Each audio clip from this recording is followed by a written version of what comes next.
All right, y'all. Welcome to All Politics are Local, America's number one political hip hop radio talk show.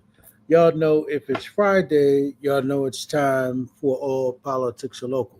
But more importantly, y'all know if it is the fourth Friday, y'all know it's time for the Disciples. So tonight, of course, y'all know the Disciples are going to be coming up first, and then after them, we're going to have. Um, a complete lineup. A number of things are going to be taking place because, as you all know, we'll make some announcements tonight about some things that have gone on, particularly in the Black culture. So we'll talk a little bit about that tonight.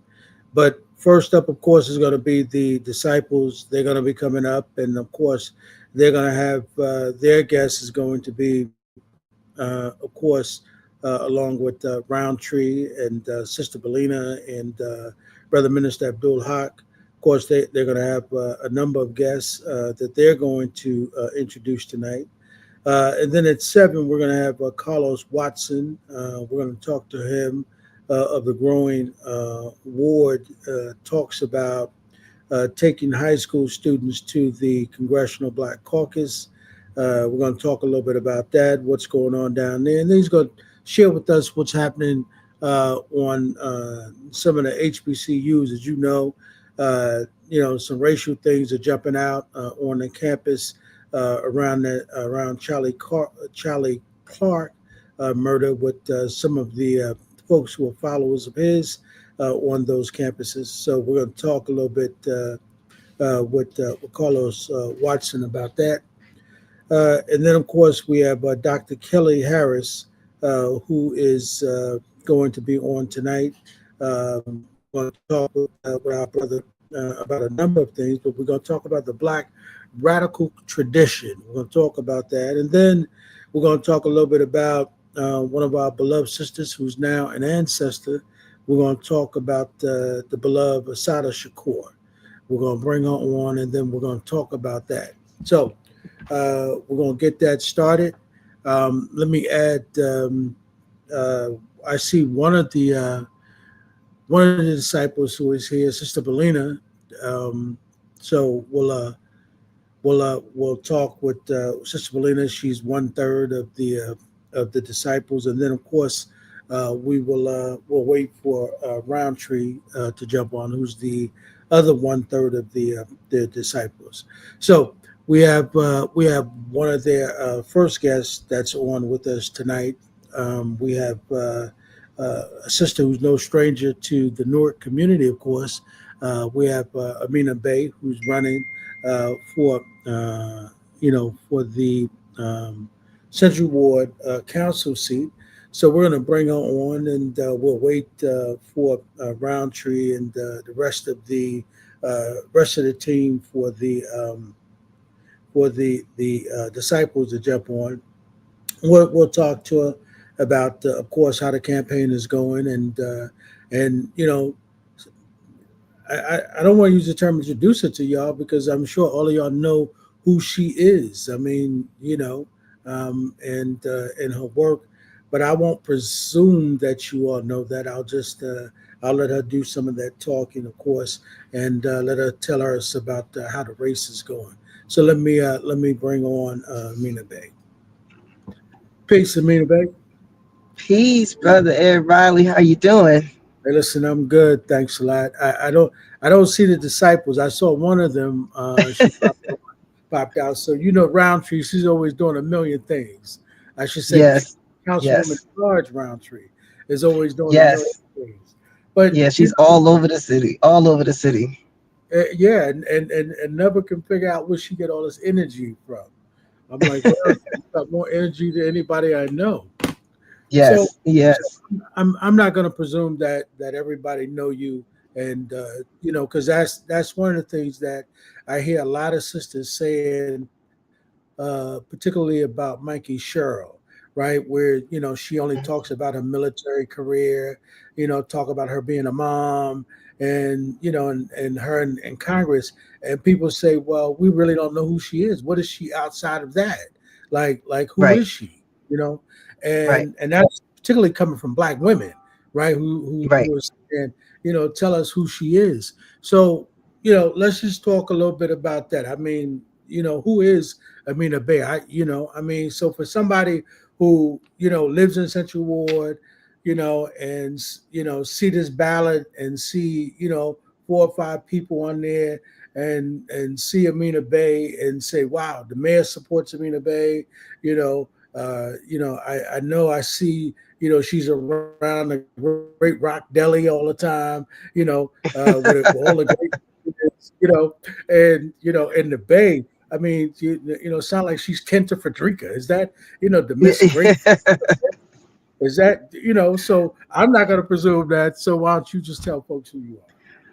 Well, thank you. I appreciate it. I love always coming on All Politics of Local. We've been in community for a long time. So you mentioned my mother. She actually sends her love. I was just on the phone with her right before I tapped in. So I told her that I was coming on, and, she's all excited. So you know how much she loves you. So thank you so much. Yeah, Amina Bay is, a Norker, a native Norker. Amina Bay was born and raised in Essential Ward, graduate of University High School, got my master's degree at Rutgers Newark, an adjunct professor at Rutgers Newark.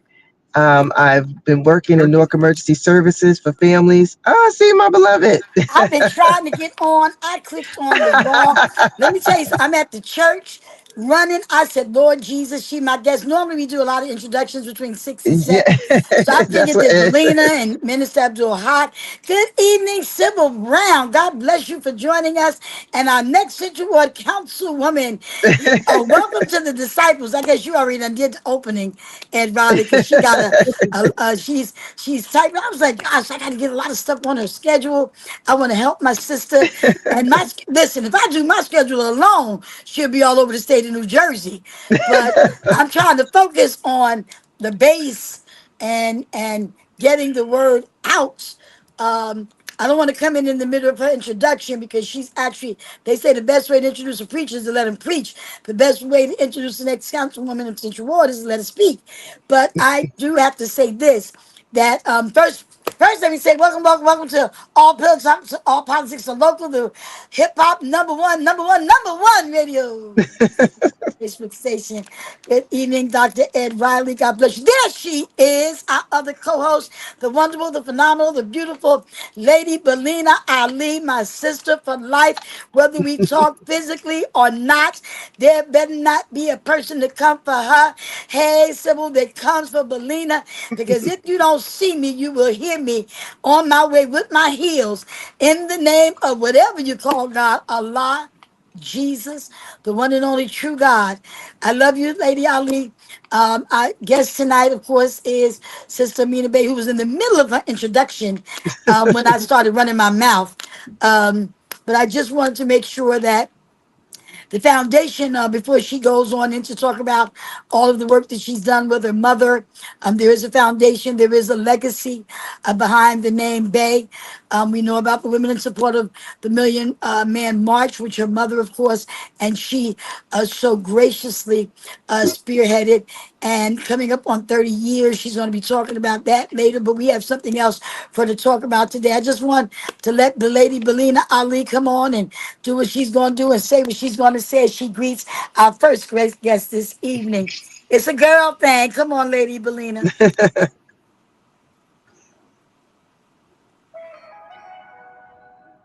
Are you Can you muted? hear? Yeah, I think you muted, Belina. That is the one and only wife of our own brother Brian Ali, who was our co-host. We've been doing this. We got to do an anniversary show because I think we've been doing this about 10 years now, and nobody really know that the disciples, Minister Abdul Haq Muhammad, is not with us tonight. We miss our brother that said he wasn't doing this without Reverend Rountree and Pastor Ali, and so birth came of the disciples, but the one and only phenomenal producer Ed Riley. Belina, can you speak, sweetie? I can't hear you. Are you muted, Belina? But we're gonna let, because I know she got it tight. She gonna probably go out and come back in. Come on first. I'm gonna call the Lord Jesus. Come on, Sister Amina Bay. It's back in your hands, sugar. My sister for Thank life. you. Thank you, my sister. I appreciate you. And I think I saw Principal Kafele pop his head in there. So I want to say peace to my brother Principal. Um, yeah, so we were saying you mentioned my mother, Frederica Bay, of course, Women in Support of Million Man March, celebrating our 30th anniversary this year. Have been able to do some wonderful work. The thing is that I have been blessed. So I am Newark and proud of it. I am Newark and proud of it. Like I said, as a person who grew up in the South Ward, my mother's story started in the Central Ward, and she's the one who taught me about public service and what it means to be of community.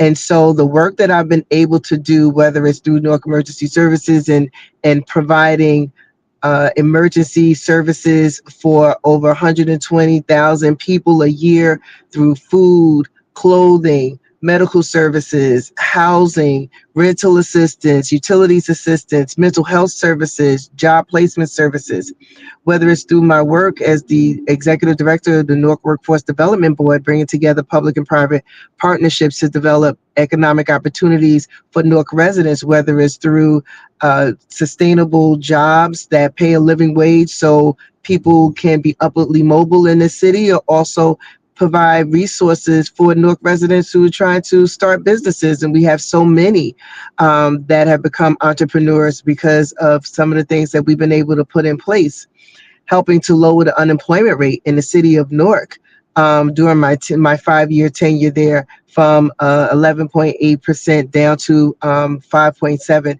We've been able to do that through the 5-year strategic workforce development plan that we put together under Mayor Ras J. Baraka. I spent, so many years working to help people, whether it's the youth and creating more job opportunities for them in Newark, doubling the size of the Newark Youth Summer Program from 1,500 to 3,000, or creating the Essex County Youth Resource Center through my 15 years working with the county. But the service is not just in the jobs that I've been blessed to have that I get paid for, is in the work that I've been able to do in the community that has no pay. That's really just about serving our people. So creating not one, but two social service organizations that provide financial assistance and food security resources for our seniors and families who were suffering during the pandemic, and those organizations are still around today. Sisters in Service and the Muslim Community Relief Fund. And of course, we talked about Women in Support of the Million Man March.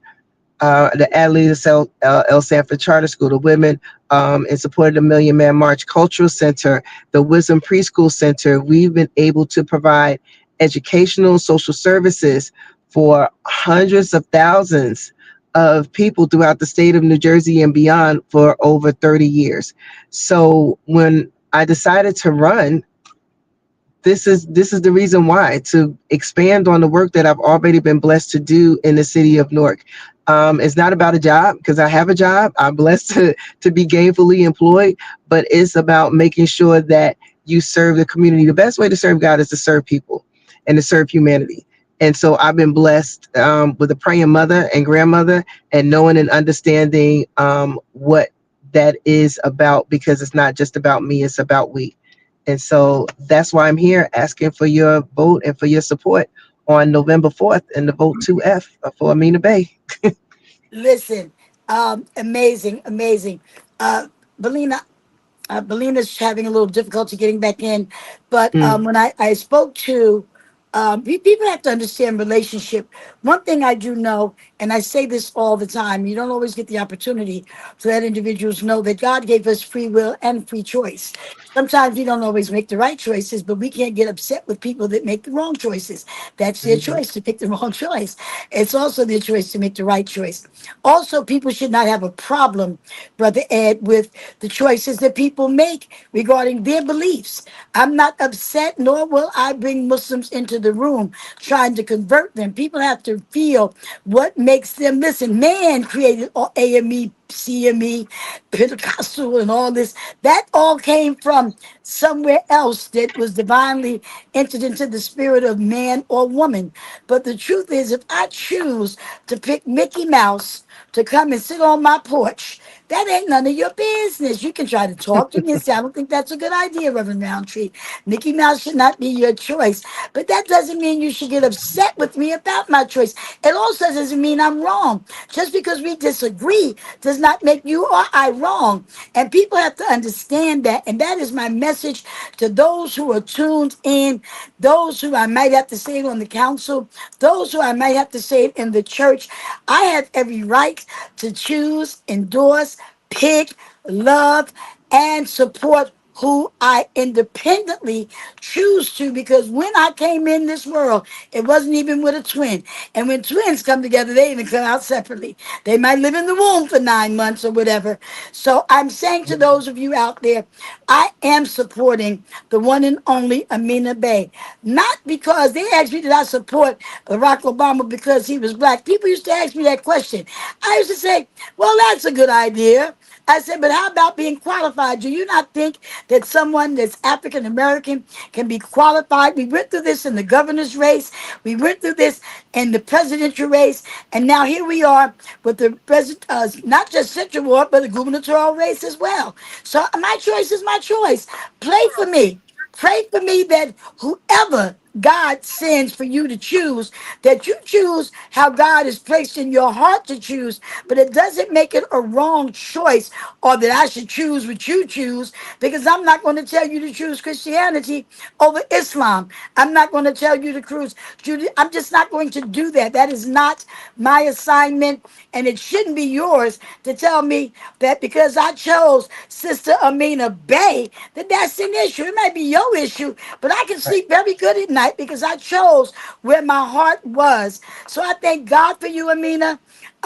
This goes deeper than legacy, whether you know it or not. I've been telling people for the past since you decided to throw your hat in the ring. You haven't heard me say it, but I've told people the truth of the matter is every time your mother walks in a room, she remembers my mother. So every time I walk in the room, why would I not remember her daughter?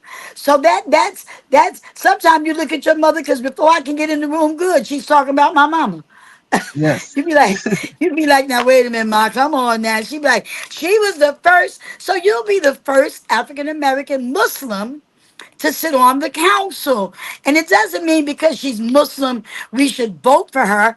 It does not mean that because, listen, if all the Muslims come out and vote, it don't matter who else comes. But the truth is, we should be voting for this sister. Make your choice, make the bold choice. I truly, truly, truly on the show, The Disciples, which even if all politics are local, does the disclaimer that they don't agree. You know how they do on the television shows, Brother Ed, where they come on and they say things like, they have the little saying that we might not agree with what's stated on this. You know what I'm saying? You know how they do that for FCs.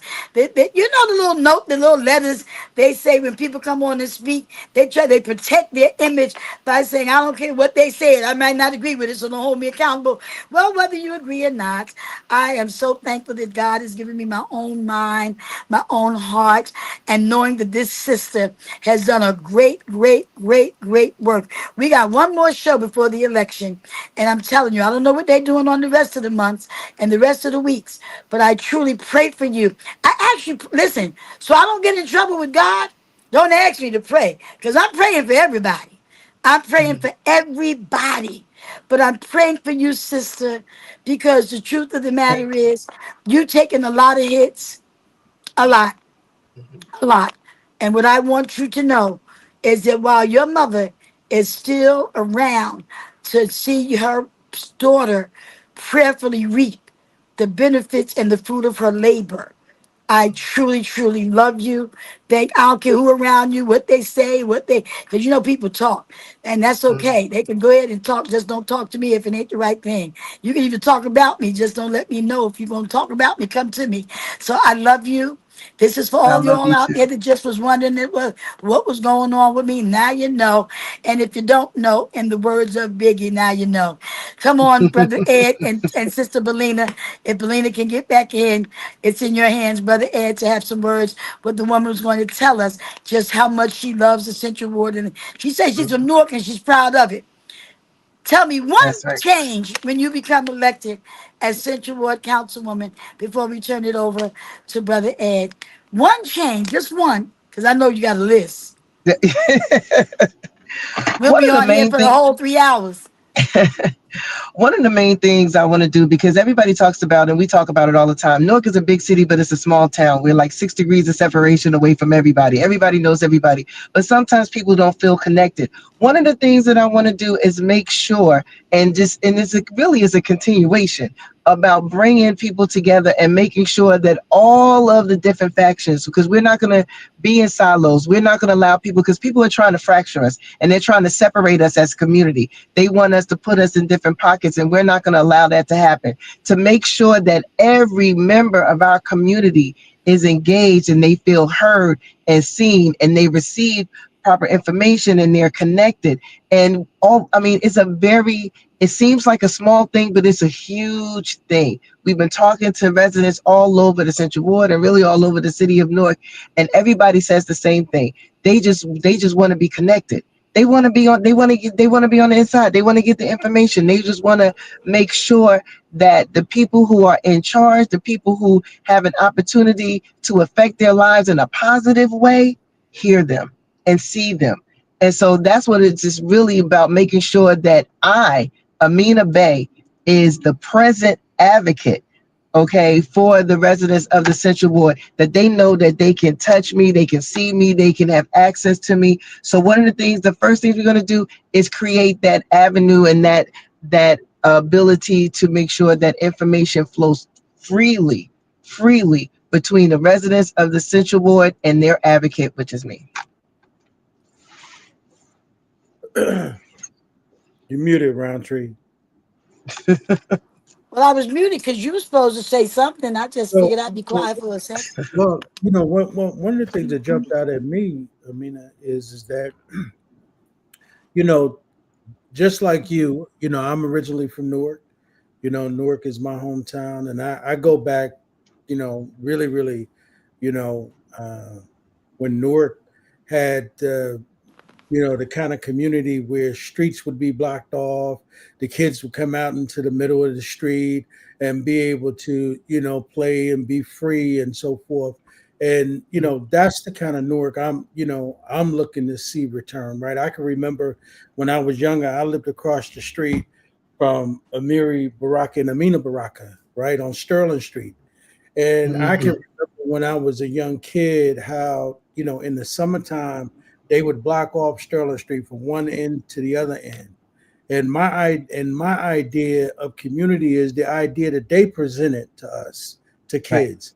So all the kids could come out into the street, and all of the families could get to know each other. All of the kids got to know each other. And what was beautiful about that is that, you know, though, not like today. You know how when you'd have, like today, you have, when they put up these barriers, you have people who want to do nefarious things run through the barriers. I can tell you that when I was a kid, we actually had, the organizations that Amiri had developed. The brothers used to be on the end of those blocks, Mhm. in those blocks. So, they were protecting them from, at that time, we had some evil white folks who wanted to do things to black folks and to black Right. kids. And so those organizations back then would protect those blocks so that those kids could play basketball, volleyball, come out into the middle of the street, and we would be out there all day. We had that kind of support. And so when you say community, I'm curious to know, what does that look like to you? What it looks like to me is, and again, I can relate to everything that you're saying, Brother Ed. But what it looks like to me is that to not only encourage but to provide assistance to neighborhoods to help them create these block associations that did these, these block parties. These, we used to call them Play Street when we were little. We had Play Street. That's what we called it, Play Street.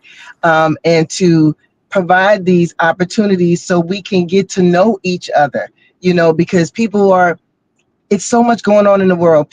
They're feeling beat down. They're struggling. They're trying to get things together. And one of the things that have always helped us as a people is knowing that we had community, that our neighbors were our friends, that someone else was looking out for your children if you were at work or you were in the house and they saw something going on, that you felt comfortable coming outside your house and talking to your neighbor and fellowshipping and breaking bread.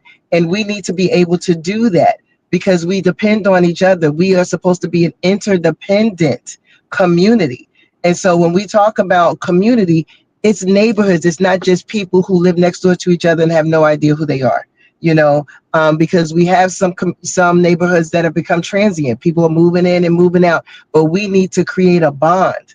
Okay, there needs to be a connectedness because Newark has that overall. We are that. We have this shared history. We have this love for one another, and we may struggle within ourselves, but let someone come in from the outside and say something about Newark, New Jersey. Let someone come in from the outside and try to test us. This city will come together and run you out of town. We do not play about each other, but we need to be like that all the time on every street, downtown Newark, as well as the number streets, everywhere, in every ward. We should not be separated. Yes, the wards, we have different wards and we have different sections and districts, for, political purposes, but for the purpose of community, for the purpose of our livelihoods, for the purpose of us growing and moving together as a people, no, we can't be separated. We need to come together. And the Central Ward, there are people that want to separate us and say, well, downtown think they're this, and the people in the neighborhood think they're that, and separate our elders from our young people and put us against each other. No, those are the days of the past. That's pre-Reconstruction, Jim Crow, divide and conquer. We don't do that. Mm-hmm. We don't do that. That's not who we are. We are one people, one ward, one city, period, dot, end of story, and we have to act like it. That's absolutely right. That, when you talk about Hey, wait community, one second. I want to know what you know about Play Street. Look at you. The place I grew up on Play Street now. Come on now. I say I'm a Nooker for real. Yeah, I just think that's generational because we have Play Street in Orange. I think that was Yes. yeah, like you said. Yes, it is generational. It is generational. Yeah. And inside when the street lights come on, that generation. I'm that generation. and I mean, we need that, right? Because I think that's part of the problem, right? We don't really know our neighbors, and we really don't know each other. And I think for these kids, and that's why, I often say to Amina, I mean to Balena, I will say to her that the one thing that Ali left her with is that he left her with community, right? We all Yes. represent her community, right? He went home to be with the Lord, yes, but he didn't leave her by herself, right? That's She right. got all of us, right? She got every, this show, the disciples, but she got, more importantly, she got, the city of Newark that he was a part of. She got the church community that she was a part of, right? But more importantly, she got all politics are local, all of us, right? So she got community. And so she can come and feel free where nobody's going to attack her, where she's going to be loved through her healing process. But when we talk about community in terms of young people, because I'll tell you that when I was coming up, you know, council people for me were tangible, right? Like Yes. George Branch, the reason I know how Mhm. to box is because of that guy, right? Right. I can remember him starting, in the West Ward, 8th Street boxing gym. I lived in the Central Ward, but I can remember, that boxing gym in the West Ward on 8th Street, but because of George Branch and who he was, and all of the councilmen at that time. But this brother was, he made sure that all of the kids in the community during the summer had something to do. So, council people back then were extremely tangible, right? And they believed in community. And so that's why when you say all these things, that is encouraging to me, right? Because that's what I see. Because most people don't really understand how government works. You know what I mean? Right. And Donna was like that, right? As a councilwoman in Orange, Donna was everywhere. Donna was, I don't even know. You'd see Donna, she was involved in all kind of stuff, but she was tangible, right? Everybody knew her, right? Everybody loved her, and and if you had an issue, she was busy trying to help you get it solved. That's what real community and leadership is, right? So on that, and you come, of course, when you talk about joining this current council, you joining one of the most progressive and one of the most community-minded mayors, right, to ever do this thing, right? Because before he even became an elected official, right, he was in the street, right? He was out there. The young people like to say he was banging them streets, right? Getting those things done for our people. So for you, Amina, how does those two things look to you? On one hand, I want to be that tangible representative, that tangible person. But on the other end, I understand that there are services that our people need. There are things that we need to, get done for them. How do you just oppose those two? Well, I don't see them as separate things. I see them as all part of a whole.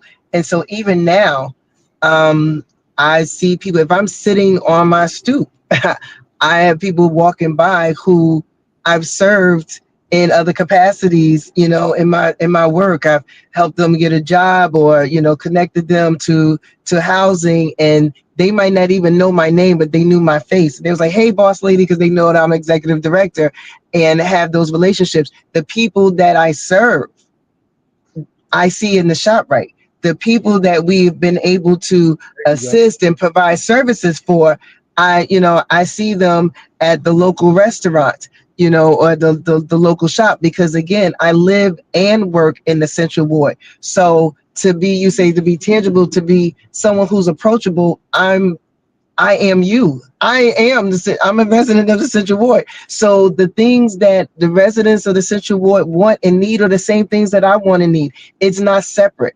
But understanding the role of the council person, that you are part of a legislative body, that your job is to provide, not only help create ordinances and basically, the law that governs the city and it governs how the administration enacts these different ordinances, and making sure that the budgets are, everything is in place.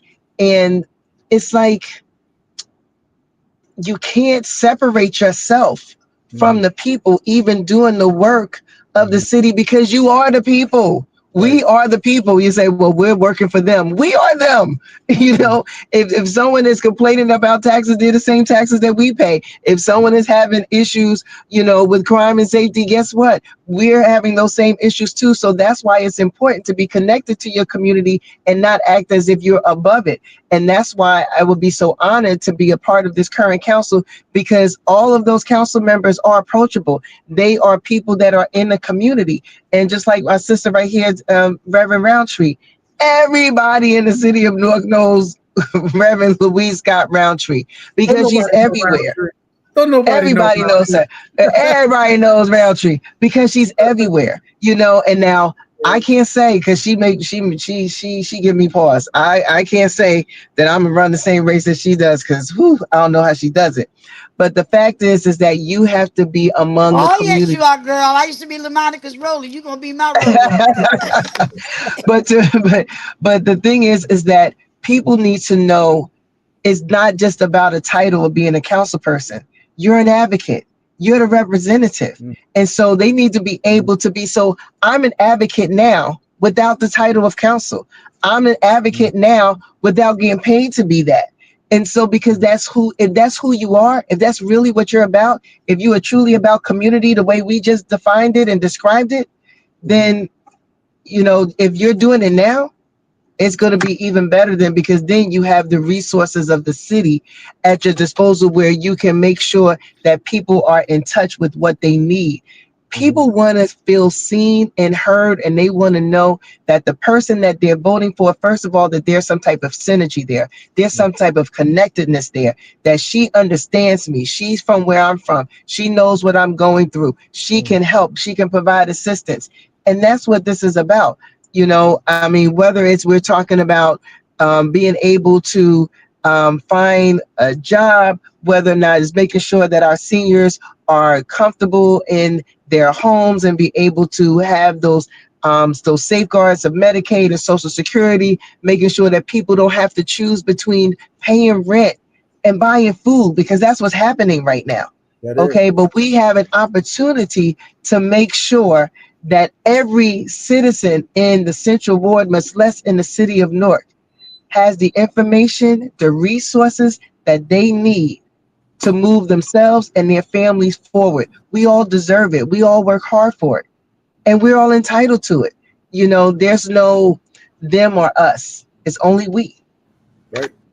And I mean, I think I tell people you there's grew up. no, I there's was just no, saying, yeah. wait, Oh, that's Donna. Reverend. Oh, go ahead. Yeah, I I'm was sorry. just saying, I mean, I think also while you carry your own weight, your own woman, you're there's something about the home you come from requires you to do as such as well. And I know my mother was a social worker, and anything that I had done, I always had to remember, my mother was a community person, and she believed that, although while she was an Essex County social worker, it was nothing for me to come home and see her still continuing her work at home. And that's how I grew up. So I believe that is something that holds true for you as well. Oh, absolutely. I mean, my mother hosted, we grew up at 440 Elizabeth Avenue. And so my mother started the tennis association there. And so before, we were able to be in the community room because the management was dead set against it, she hosted meetings in our home, in our apartment. And so that was my first taste of organizing, bringing people together, advocating. Now, at the time, we were on welfare. We were on Section 8. Well, I mean, I went to the corner store with the little book of food stamps that had the different colors on it. You had to pull them out the book. Y'all know what I'm talking about. Yeah, And yeah. so I understand it. So it wasn't some big I's and little U's. We were all together. But my mother knew that what was happening in the building wasn't right. And so she organized the tennis association, and they organized a rent strike. And the management company was telling my mother, like, why are you doing this for them? You on Section 8, you're not going to be able to get any money back, even if it lands in their favor. And she said, it's not about me, it's about we. It's not just about them, it's about us. And that's what she taught me. And so that's what I do now. I am doing the work that I was raised to do. I was taught to do. I'm just exercising it. I'm just continuing on that work. And so when I organize and pull together different people in the community to be able to, create job programs and apprenticeship programs, when I pull together people in the community to say, hey, I want you to take on these young people and mentor them and create internships with these anchor institutions, when I pull together people in the community to say, let's raise some money so we can make sure that our seniors have food, because during the pandemic, the people who were their caretakers couldn't get into the buildings because everybody was shut down. And so we made sure that we have food delivered to their doorstep so they didn't have to go hungry. These are the things that my mother taught me to do. And so I've been doing this my whole life. I was raised in community and I was raised in protest. And so I know how to advocate for myself, for my community, and make sure that I get things done. I'm also a connector. I know how to connect people to resources. So whether we're talking about, Miss May on Springfield Avenue or Urban Turner Boulevard, or we're talking about ABC Corporation that is developing a multi-million dollar project downtown Newark, in the Central Ward.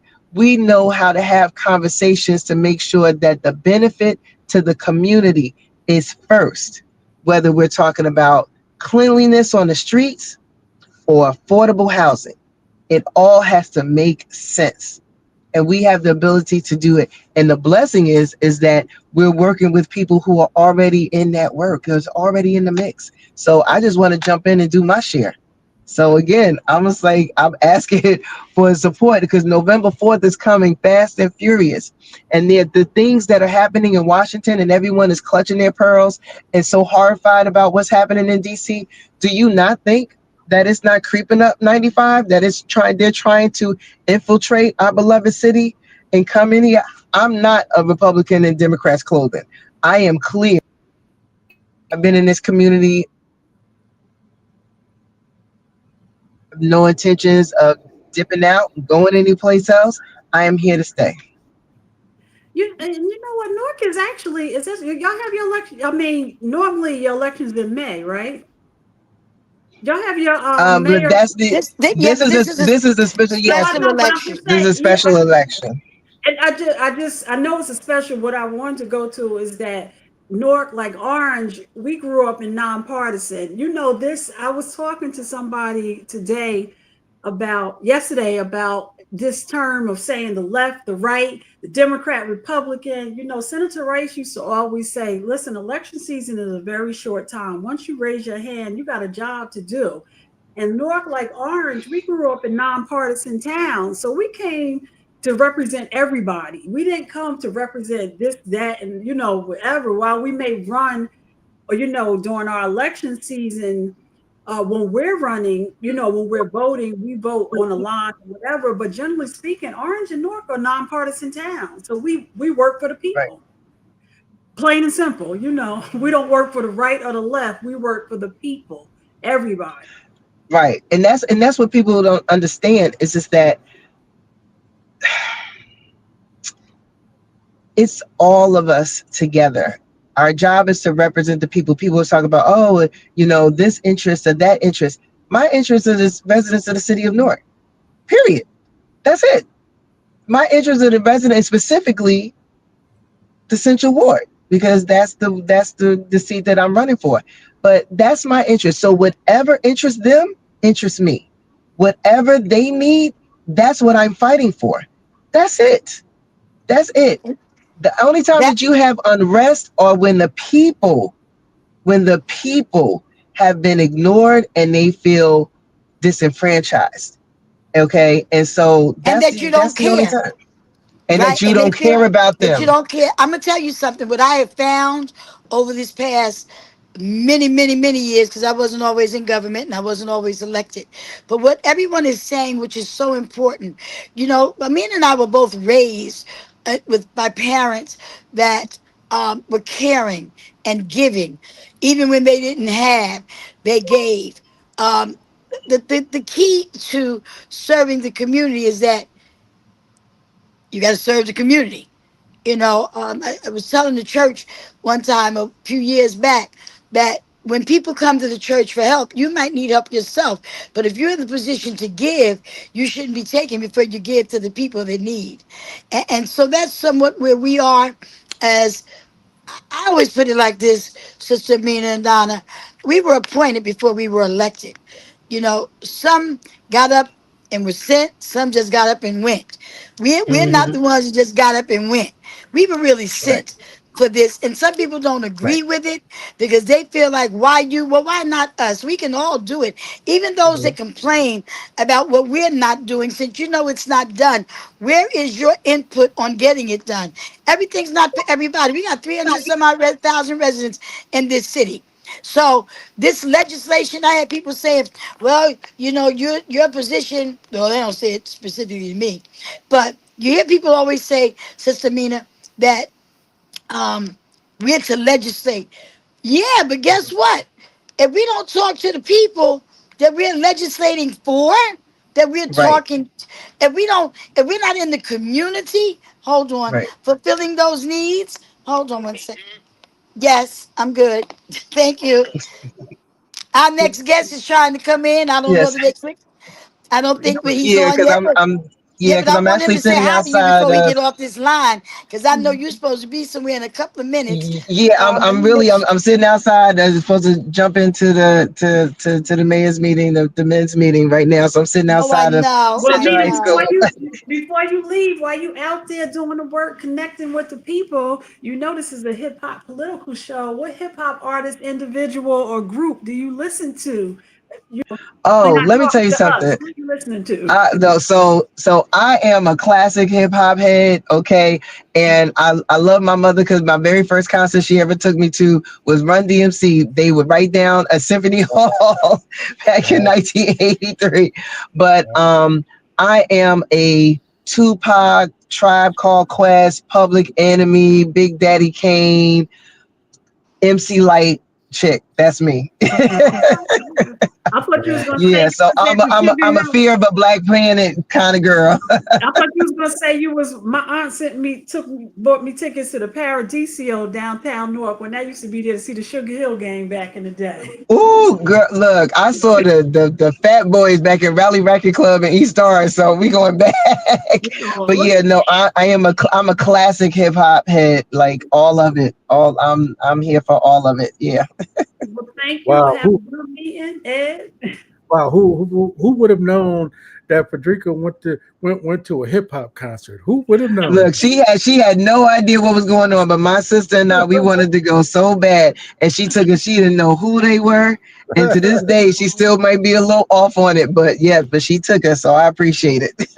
Oh And yeah. she went with, yeah, she was there. That's beautiful. Oh, she was there. She didn't know what they were talking about, but she was there. She was there. You You know know, what? I'm looking at the wrong. Do me a favor. I'm looking at the wrong. Lord, I know this Go ahead, man is Amina. We going. got you. Go ahead and go to the We, meeting. We I know got Well, this so man I gonna just want let to me say have it. again, the special election is November 4th. My ballot number is 2F, and I pray that you come out and support Amina Bay, a bold choice for the Central Ward. say okay. that say And, that that ballot number again. Where you at? I'm 2F, Amina Bay, November 4th, a bold choice for the Central Ward, 2F. All and right. what if they want to reach out and help you? Is there a number they should Okay. call? Yes, they can go to my website, aminabayforcouncil.org. Okay. aminabayforcouncil.org. We'll put that in the chat for you. All right. Okay. All right. All All right. right. Thank you so much. I appreciate the opportunity. You guys have a great night. All right. You All Peace. as well. All right. Okay, Uh, let me see whether he's getting the right thing. right. Is it Hold on. Saul? Okay. Yep. Hello, my people. How we doing today? Peace, my brother. How's everything, man? Going I great. Going knew great. you All was right, I gonna. don't know who this is on our show, but I do know that Miss Baraka's trying to get in, and he's Mhm. waiting on you to let him in. If he go to He's the not. He's not. He's okay, not. go to the last one and click on the last one I sent you. Yeah, he's not backstage. You're not backstage. Go to the last one and click on. All right. Mute yourself, Reverend Rountree, and then we'll bring them in. Yeah. But Hey, Raul, I just wanted to, I know you were back there. I just wanted to click to bring you up. As soon as we get done with the disciples, I'm gonna pull you in. All right. So just wanted to bring you forward, man, just so you know we knew you were back there, my brother. Okay, no problem. No problem. All right. Can't wait to talk to you, man, because some things I want to talk to you about, particularly about what's happening on HBCU campuses. What's going on. All right. Sounds good. I'll be so right hold with that. So hold that thought. you.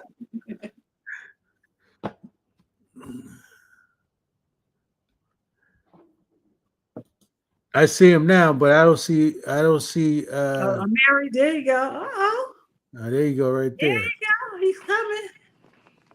Mary on the wheels of steel. Okay. What's going on? What's going on? How you doing, Welcome, sir? welcome, welcome, welcome, Mr. Amiri Baraka, my brother for life, my brother for life before anything else. Thanking God for your father and your mother, and you being born to be the greatness that God created you to be for so many people. People get jealous of greatness when they really should just grab onto it so that they can be just a little bit greater because you learn from greatness. So we thank you for joining us. Hey, Jonathan, Sergeant at Arms, you're not coming on here to hit no gavel tonight. We got a few more minutes, my brother. So just step on back. Get on. It ain't 7 o'clock yet. We've been with Amina's sister, Amina Bay, for the last 45 minutes. Welcome, welcome, welcome. You are no stranger to all politics of local, Mr. Baraka. You have No, been I'm on not. here. Used John, to what's have up? your Yeah. Yes, used to have your own thing going on, but I told Brother Ed, since this is a show My that brother. me, Minister Haqq, and my dear God rest his soul, Brother Ali, been doing for almost, I guess, about 9 or 10 years. And I was like, wait a minute, I want to bring some guests on tonight that really are going to make an impact, have been making impact for since 1994, but to bring our sister on, who's been on for the last 45 minutes, sharing her vision, sharing her work, and letting folks know that they should not get upset with us about the choices we make individually, because you have a right to choose what you want. I choose her, and who you want to choose is your business, and I'm not mad at you if you make the wrong choice. That's your business. No choice is wrong just because we disagree. We just don't agree. So don't get mad at Right. me. But now we have Mr. Midi Baraka. On Donna, he is our guest for our disciples for the next whatever How you minutes. doing, Donna? Jonathan, don't come on and cut us off. So let me be quiet, shut up, and turn it over to Mr. Miriam Midi Baraka. What's Mitty talking about tonight? You telling us why we got to get out there and vote? Come on. Well, it's his time, so we're gonna let Go him ahead. talk. Okay. Good evening, everybody. Good Good evening. evening. Good Peace, evening. What's up, Ed? peace, How you, peace. man? I'm good, brother. What's going on, man? Where you go? He So, Man, you so moving in the around. video? that's a conspiracy. That's a conspiracy. You know. He think he on the turntables. He hitting. Where There you you go. going? He back in and out. Jonathan, we get an extra 5 minutes for technical difficulties. So, so So what? I'm excited. The men's meeting is going on as we speak. And we're gonna Amina's. be well, we got a part of the 7 p.m., but my 7 p.m. is delayed, but we have somebody else coming in. So go ahead. What happened to Mitty? Where you go? I don't know, but you got to I go hear up. I There we go. go. Oh, there you There we go. go. Hey, Okay, now let's. hey, Well, Mitty, that's a conspiracy. You said don't be what? talking that kind of talk. Ain't no conspiracy. Go ahead, Mr. Rock. No, it's not I'm a down. conspiracy to That's the crazy disciples. stuff, There's man. It's a technical conspiracy to me and difficulties. Mitty. We ain't You know. going to even allow that You spirit to think he come on on the this. Not on turntable? the disciples. Come on. It's in your hands, Mitty. Nah, good evening. I just want. What's up, Ed? Everything all right? What's, We good? I'm good, man. What's up with you? Good, brother. You know, Yeah, good to see good, you. man. Yeah. Good to see So, you. yeah, Rountree. I just had to run inside. We outside, trying to help Amina Bay. We got the I whole know. crew and the whole entire Century Ward trying to do what we do up and down the state. Continue what we've been doing in terms of canvassing, getting out the vote, making sure our people are aware that there's an election on November 4th. Um, but more importantly, where people don't get tricked, man.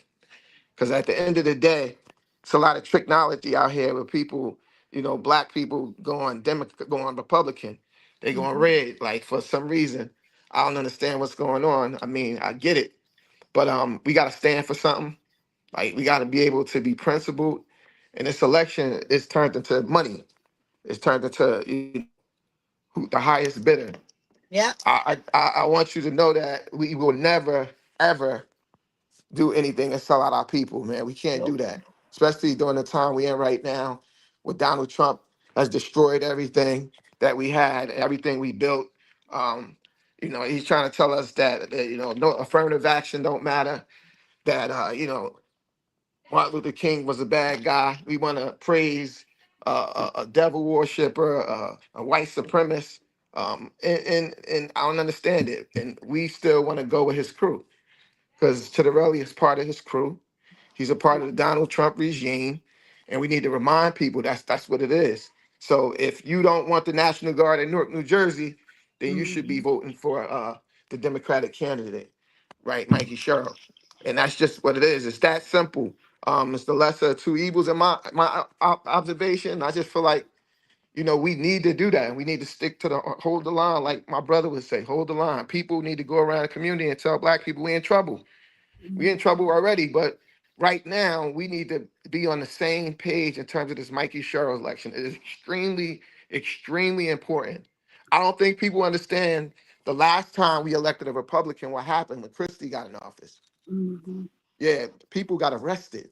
They started all kind of conspiracies, all kind of cases. People got indicted over lies and rumors and innuendo. And and it's gonna continue. And if we give him just that kind of access, Donald Trump, that kind of access to Newark, to New Jersey, we are in trouble. Everything that the mayor did in Newark will be rolled back. All the And money Amiri, that we need will be rolled and back. Amiri, I think that's what people need to understand is that he doesn't have access that he would have if if he is elected, Chitterelli is elected, and people need to understand how Right. a lot has been stayed off because he doesn't have the access that he does that he wants. Access. That's Mhm. right. Yeah, it's and that's That's what right. power is, access. And folks don't understand that what power is. They think this is a game. They think this is about personality, and it's not about who from New Jersey. He's more New Jersey than her. That stuff don't matter to me. Nope. What matters to me is the wellness of our people, Our and people. That's right. that's right. That's it. That's right. And we got to make sure we put ourselves in the best position possible to move forward, to raise kids, to live a good life inside the city of Newark, to make sure we continue progress in Newark and throughout. But people don't see that. Folks are taking this for a joke, and they're blaming Democrats for everything. And again, Democrats do have blood on their hand. Let's not Mhm. forget that. Right. They do. They're the cause of some of this unemployment. They the cause of these contracts, or is it 3% of the contracts being given to Black folks in Essex County? They the cause of Mhm. all of this stuff. But there will be no contracts if the Republicans get in, right? Mhm. And they will actually make sure that we don't have access to anything, anything. Our public education system, listen, I know one thing. We got an all elected school board in Newark. We have an all elected school board in Newark, and we fought for that. The minute that man get in there, everything that we did, starting with that school board, he's gonna try to meddle in that. He's gonna try to pass some legislation or have somebody, start something to take that back, give it to state. He's gonna try to take over the Newark Police Department. There will be no more Office of Violence Prevention and Trauma Recovery. All the grants and money that come from the federal government, it'd be over. All of that stuff is very important. And this is not a game, and this is a very serious, serious election cycle that we in, and people need to take it that way. And to Mitty's point, um, this really isn't a joke. The Bible says, "What does it profit a man to gain the whole world and lose his soul?" Our souls are at stake, Brother Ed. I don't want the world and my granddaughter has to see tanks in the city of Newark. I don't want to lose my soul for the sake of $1, and I have to worry about the fact that when my son is traveling the street, he already living as a young Black man, and I have to pray differently for the trauma that some of our young African American people are going through and elders. So no, I don't. It doesn't profit. I don't want the world and lose my soul, Donna, and can't sleep at night because I made a choice for $1, not $1. Right. Not $1. Not $1. That means we need money to live and we need to pay our bills and we need, to do some things. But I'm not going to sell my soul. And I'm going to say this thing. I ain't picking no evil. I'm just making a better choice. It That's ain't it. the lesser of two evils to me. I want you to change that narrative because I don't want nobody to think you picking no evil. Just say I'm making a better choice than that is what is presented to me. Because the truth is, when people and they say that all over the place, the lesser of two, in my position, don't even want to use. I want y'all to change your narrative and don't say the lesson, because we ain't picking evil. We're making a better choice for the sake of our people. Your father, your mother, your brother, Well, your family, your children are all sacrificing with targets on their back for some of us to be able to absolutely. eat.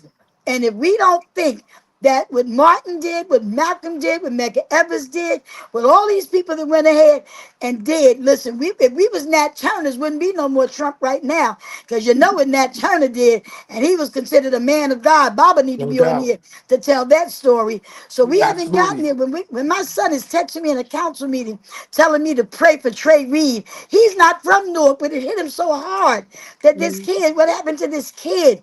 He's in Newark telling me to make sure I send condolences on behalf of the Newark Municipal Council for a kid that was found hung. We better wake up and realize what Amiri Baraka is saying, what the Raz Baraka is saying, with the people who are not afraid to say, listen, it can be worse than it is, but it's up to you to make the right choice. So I stand with him, and I stand with the mayor. I wasn't moving till the So mayor moved because he was the second. Look, he's number one always. But because of how the numbers went, where he was positioned, respect is due. And yes. so I can say this online. Yes, the word got back. The Rountree wasn't doing nothing until. And that's only right. That's only fair. That we recognize the people with black people don't have no qualifications because you don't want us. Oh, some of us are more qualified than, but we just gonna leave that right there. Brother Right. Mitty Baraka, go ahead and So continue. so Go ahead. Roundtree, And many, let me but say many something. also go ahead and just admit it because you're strong in getting people out to vote. We can't Yes, vote Right. at God. 30%. We need to Number, be voting like yes, what coming out and lines wrapped around the yes. corner like it was during Obama. People got to get to the polls. No more Yeah, they sitting do. out. But Motivate. I need to clarify something real quick that Roundtree said Yeah. about it's not evil. So Mhm. until we get rid of this duopoly that we in, the Oh, yeah. Democratic Party and the Republican Party, it's always going to be two evils Oh, because you can't run sure. as an independent. Raz Baraka is result in that primary election of resulted evil, right? He was supposed to win the election. We need to talk about how we change this the voting method and methodology around the country. Yes, sir. Ranked choice voting is what I'm walking around talking about to everybody. We need to start Yes. doing that. If we had ranked choice voting in Newark and in New Jersey, Ras Baraka would be the nominee right now. Like it's the Democrats and Republicans work together to some extent. And the problem is that when you try to fuel an independent organization or fuel any kind of allegiance to something other than the Democrats or the Republicans, they both jump on you, That's right? right. And it's hard. It's really hard to overcome that experience and that and that systemic kind of political warfare that they bring on. And Yes, I'm sir. telling you that like that's why I call it evil. So Got I it. Got it. understand where you're coming from, but I just wanted to make sure people understand that we got to get away from that two And choice piece. that's what's going on in New York. No, ain't no two At, choices. Ain't no at two another choices, point, Donna. He's right. yeah. Wait a minute. Ain't no two choices. Ain't but one choice. And that's the choice he running around the state and the city right now to make sure we make. That's the Yeah, that, but that's but what we can only make one choice. right, There but we is got to no get other away from choice. we got to get away from this branding thing and start Yep. talking about like right and wrong. We either right or we wrong. We stand for That's right right. or we stand for wrong. That's There's no right. gray area in that. And That's right. the bottom line is that the Democrats that did us wrong. They did us wrong. They have been doing us wrong. Right? Their choices is wrong. Their surrogates is wrong. Their message is wrong. The organization is wrong. And they just don't do the right thing. Roundtree, me and you are victims of what the Democratic Party has done, Yes, right? we They are. don't even have us on the real side, the campaign Yep. side. We Wait a on the minute. back side. The side that can help. We on Wait a the minute. The IE side that side, the can help him independent for real. expenditure side. Right. So we can't even connect with the candidate. Nope. Yeah. And Nope. Listen, and they and Now y'all know that's a problem, Donna. yeah. When me and Mitty can't connect with it, because every election that Mayor Baraka has won, we was in the street with the people saying, "Here he right. is." But the difference with the candidate that we had worked with is he was always visible anyhow. So we didn't Right. have to sell him. We ain't have to No. go up and give no long speech. Right. We're in where we are now. Like we got to work double hard, just not being involved on the hard side. Because people are like, well, y'all out here, but where they at? So they somewhere And else. Right. guess what?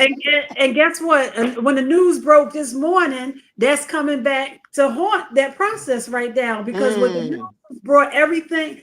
Yeah, you that. But on November 4th, we got to do what we got to do. Get out We here and better vote. do what we got to do. Get out And to get out vote. here. Get out to vote Central Ward for Amina Bay. Get out to vote for Right. Pastor Dale Caldwell and Mikey's Congresswoman. You got to get out to Got to vote. do I'm it. putting it back in his hands. November 4th is going to, y'all can mess around here and talk about MAGA and take that money. Go ahead, do what you got to do. I'm not saying that's what you should do. Don't say I signed off and told you to do it. I'm telling you, the mayor admitted he might say something else. I'm telling you now. I'm telling you now. I've seen as a baby tanks in the city of Newark and thought they was here for other reasons. I thought they Right. were trucks. I asked my mother, I said, what's them big old monsters out there? I didn't even know we was in the middle of a rebellion. I was 3 years old, 2 years old. But I could see out from the mansion window. We don't want to live. We already living. They not going to be happy until they have us back in shackles. They're going to rejoice. And we gonna give it. Watch this. We gonna give them our wrist just like this, and they gonna put them on, and they Right. gonna throw away the key. And then we got to go back after 60 years of having voting rights. We got to go back after 100 years of women just getting the right to vote. We getting ready to go back to all this foolishness. While Minnie Baraka preaches all the time, when you get the power, you got to learn how to maintain it. But That's when you it. abuse the power, it's easy for them to slip in and just take it right from That's you. right. We got That's to right. come together as a people, our black, brown, women, and children, and understand that Amiri Baraka got his head busted open in the city of Newark, running around here trying to Right. wake us up. And some of Right. us still sleep, walking around with our Still eyes sleep. open.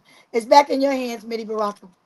Hey, and I'd be remiss not to say, want to give a shout out and love and praise to Joanne Chesimar, Yes, her passing today. We got Assata Shakur, one of my yes, Shout out, her heroes, nails are yes, Asada her Shakur, name. yes, She's part of the Black Liberation Army. It's yes, people like her that, allowed us to do what we're doing today.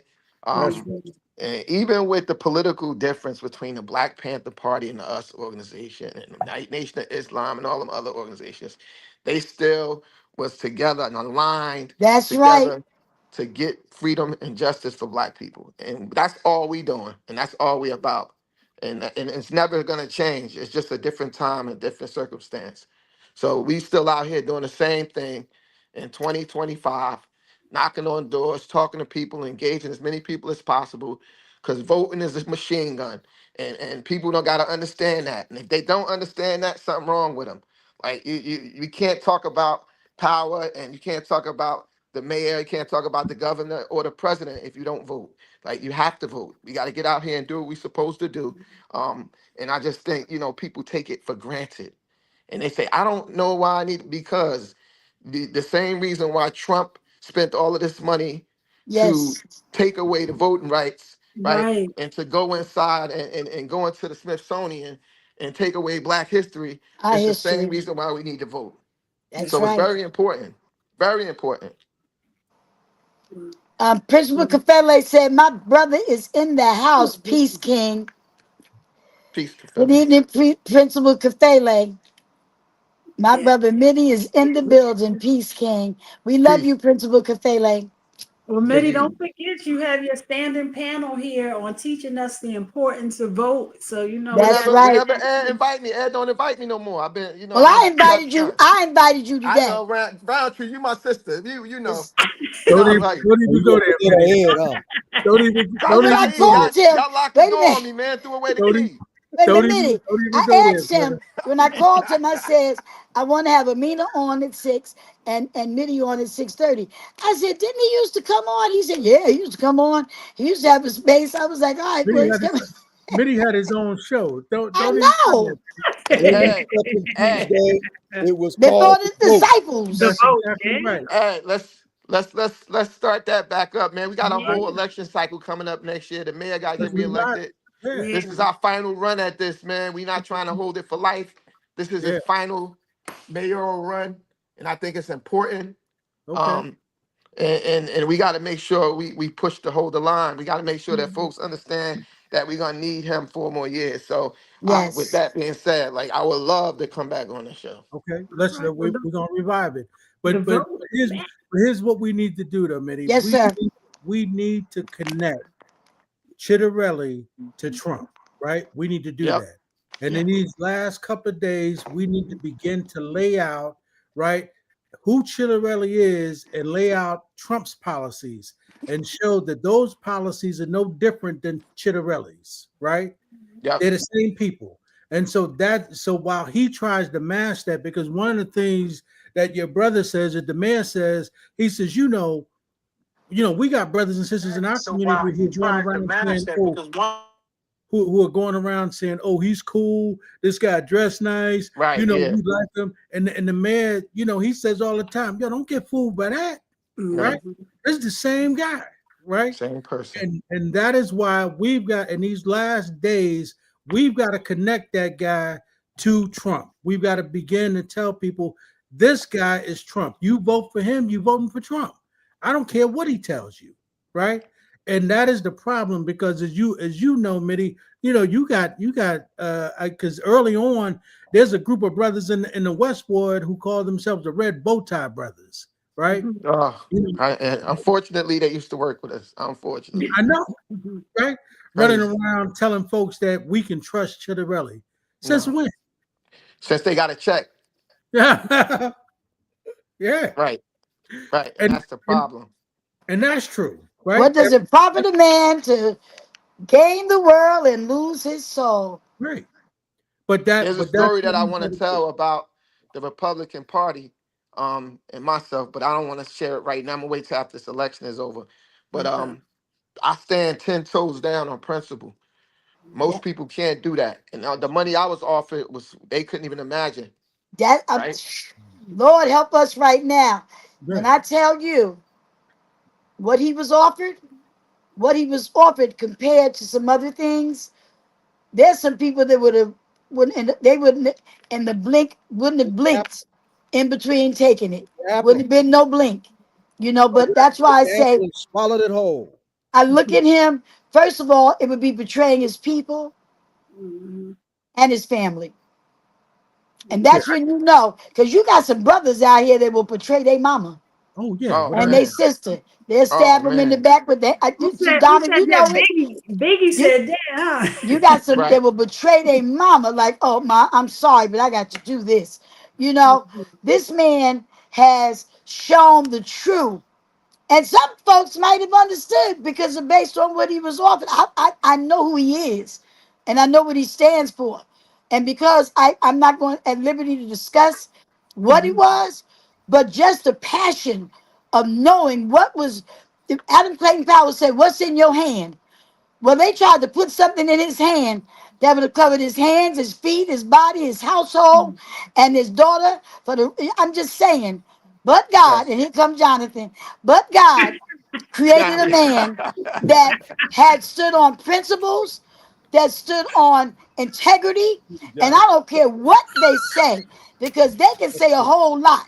But the Jonathan, truth of the matter is, if Minnie Brocker don't preach the gospel, there's one thing I know: there's no me without we, there's no us without God, and there's no Yes, indeed. anybody without the blessing. There's Well, no we without me, there's no them without us, and there's no us without God. well, And we Reverend truly Rountree, well, go ahead. wait, we broke it we broke it on your show that the vote is coming back after That's right. November, so we're excited about that. And Mitty, before you Yes. leave, you got to tell us what Hmm. hip hop artist, individual, or group do Are you you gonna ask a listen to? DJ that? Yes, when you I out was, there doing that work, who you please get a listen to? playlist. hey man, I got a lot of I groups, was but to me, again, EPMD, Public Enemy, they always gonna be up there for me. Mob Deep, I love that. Wu Tang, those groups like that. And Nas for me is the best ever that ever did it. Yeah, Okay. yeah. All right. Well, Yeah. make sure we'll So when and they asked the we mayor, Mitty, we was at a gospel show a few years ago, and you know how the press went up and started asking the mayor Yeah. questions. So it was Shirley Caesar, it was the Clark sisters, all these people were there, right? Uh-huh. So I had taken him, we were backstage. So this lady says, "So tell us, Mayor, what is your favorite gospel artist?" I said, "All of them." So he wouldn't get no because he was backstage. I didn't want him in there. You know, what's your favorite? And you got five of them that you can ready to go Those on heavy hitters stage and too, see. boy. That's right. All of Right. them. all of All them. of them. Yes. Yeah. Well, Well, well, hopefully As we'll we have speak, the you mayor in. has his men's meeting going on right now. I want you all to know, those who Yeah. are listening over at Central High School, at 6 o'clock. You can run over there if it's not too late. Go over to the men's meeting. There's some other things coming up. The women's meeting is coming up on October 21st. First Lady Baraka is the face of the women, whether you've seen it or not. We're coming back after in October 21st will be a William Mobile Ashby. We'll have Adina Bayo as our speaker, and Des Newark is coming. We have the Mayor's Prayer Breakfast. Let me rewind coming up this Thursday. There are no more tickets, but I'll tell you what, I can get you a seat on the wall if you call.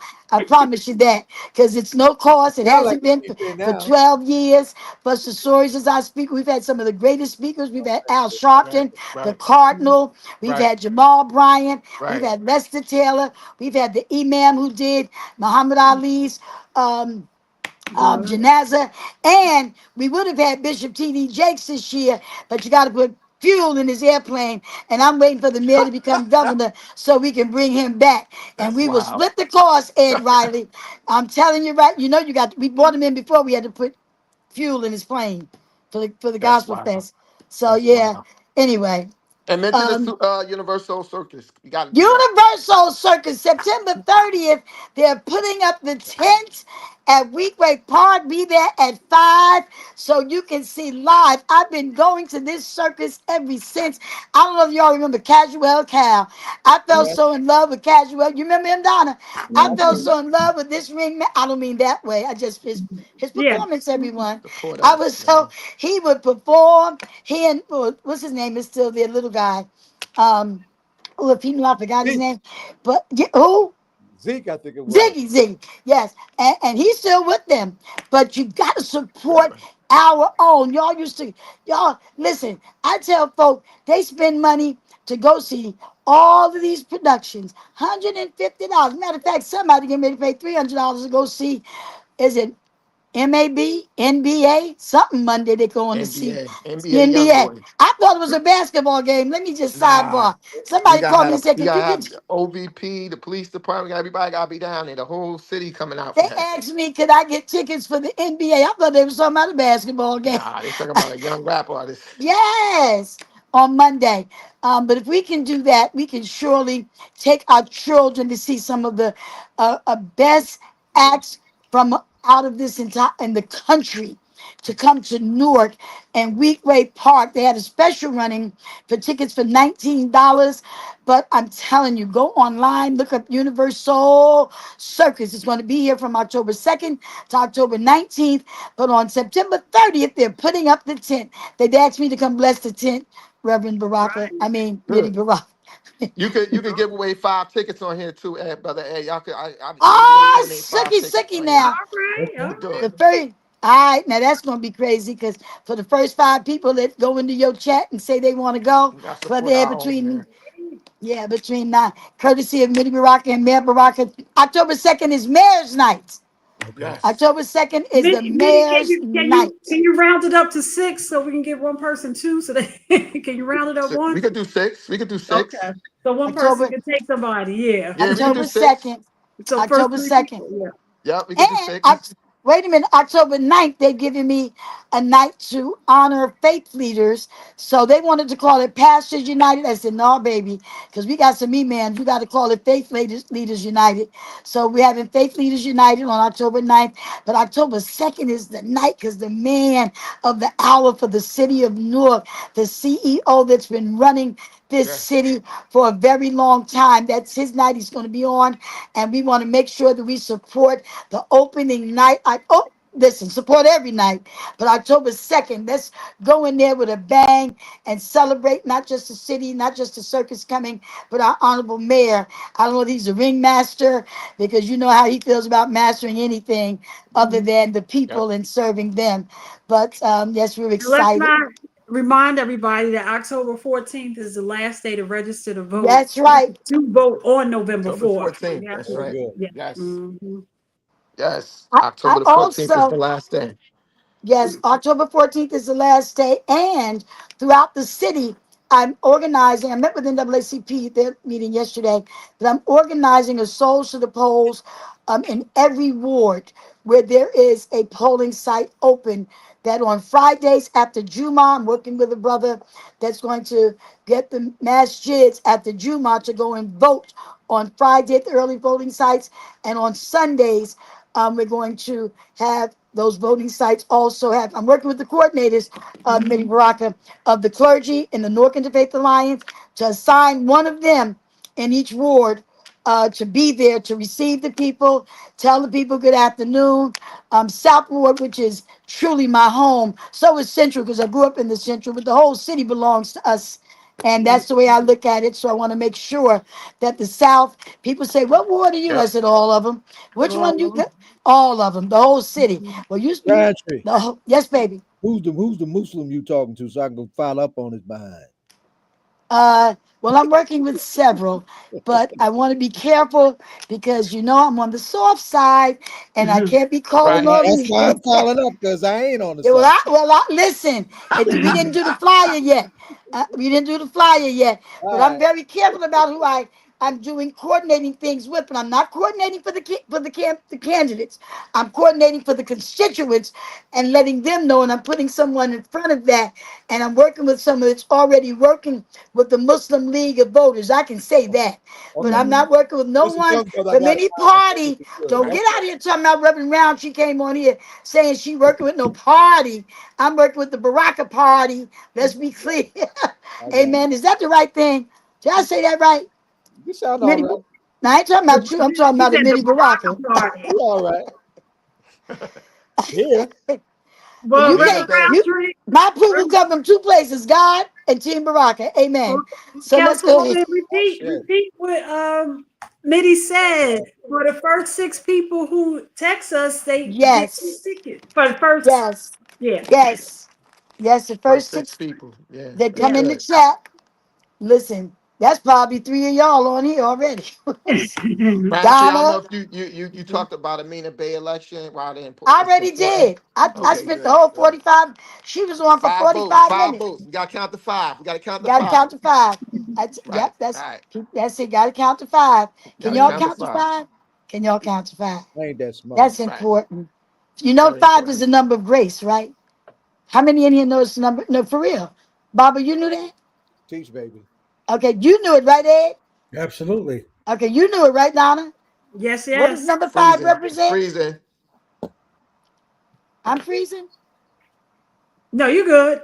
Oh, He No, was. Mitty said he was freezing Mitty, now. Yeah, oh, he Mitty was. says but you freezing. do. Okay. You all know what grace. You got it. Yeah, you got it. You right on. Five represents grace. We need that grace, and we need Amina We Bay need a whole new to be generation to elected. learn something about We grace. do. You right Oh, on. I know we do. I do Oh, my you right best. about that. Yes. And, You So and, right about and, that. let, and, let, and let's remember, grace people are also gracious people. Believe, Good. believe you that. know I brought your guy up today, our guy Nat Turner, when they was talking about Good.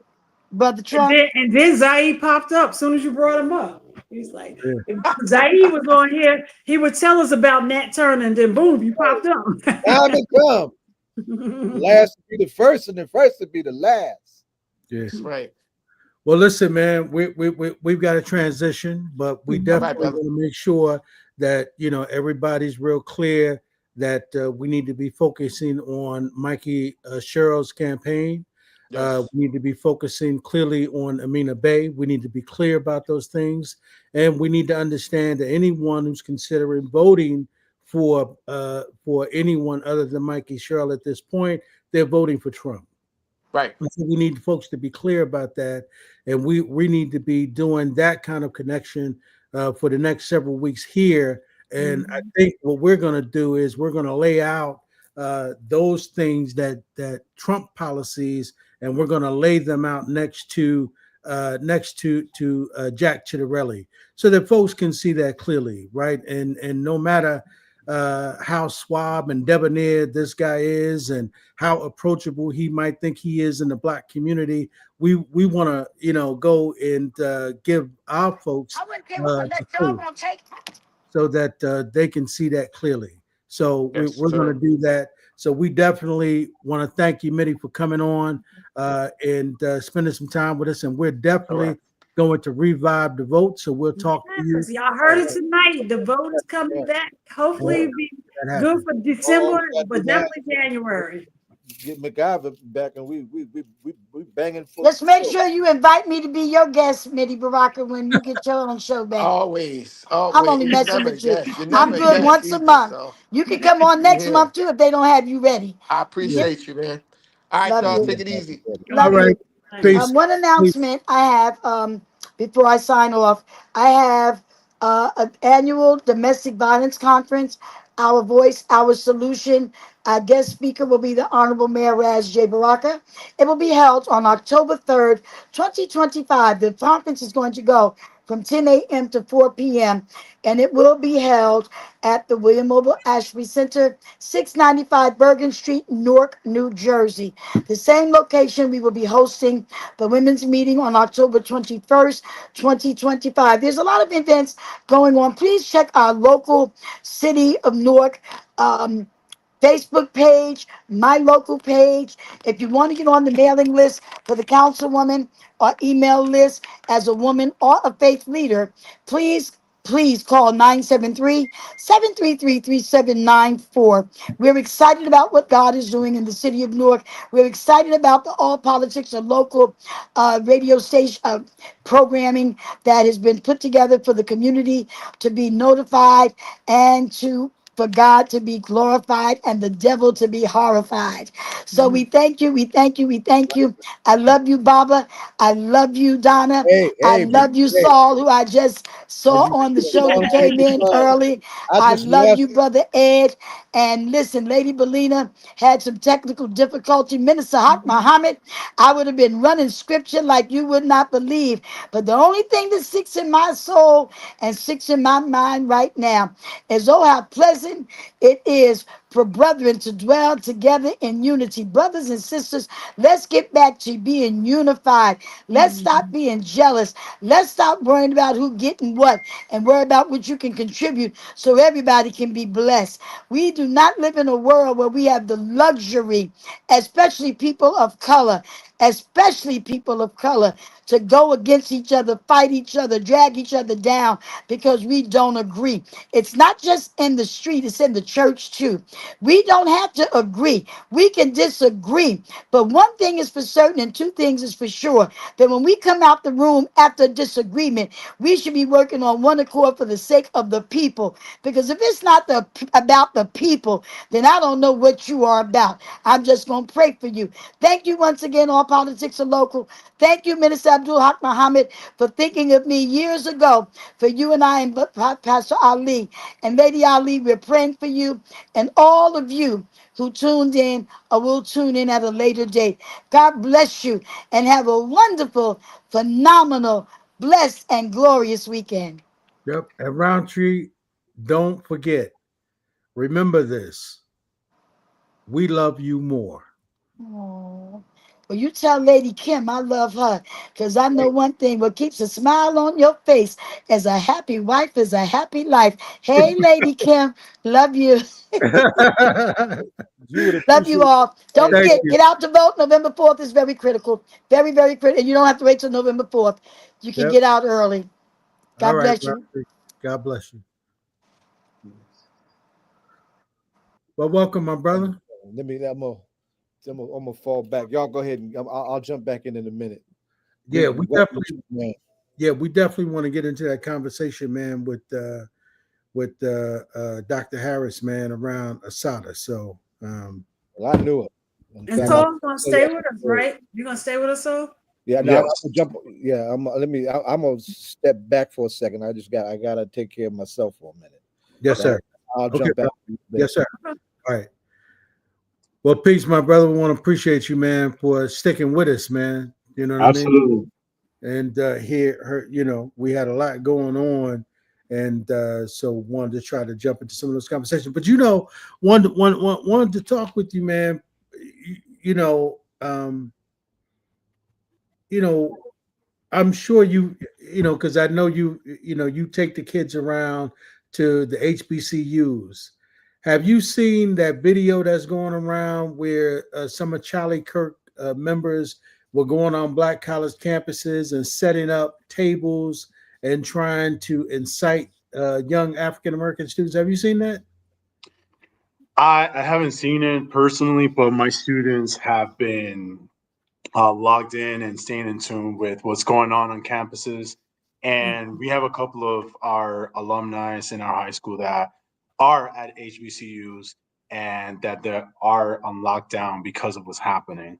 So it breaks my heart, to know that something like that is happening, but it also makes me happy that while that's going on, I'm mentoring my students to stay strong, to find their voices, and to know that these moments are real and that this is not a time for them to get sheltered or closed or to let fear take over what they want us to lose, which is our voice.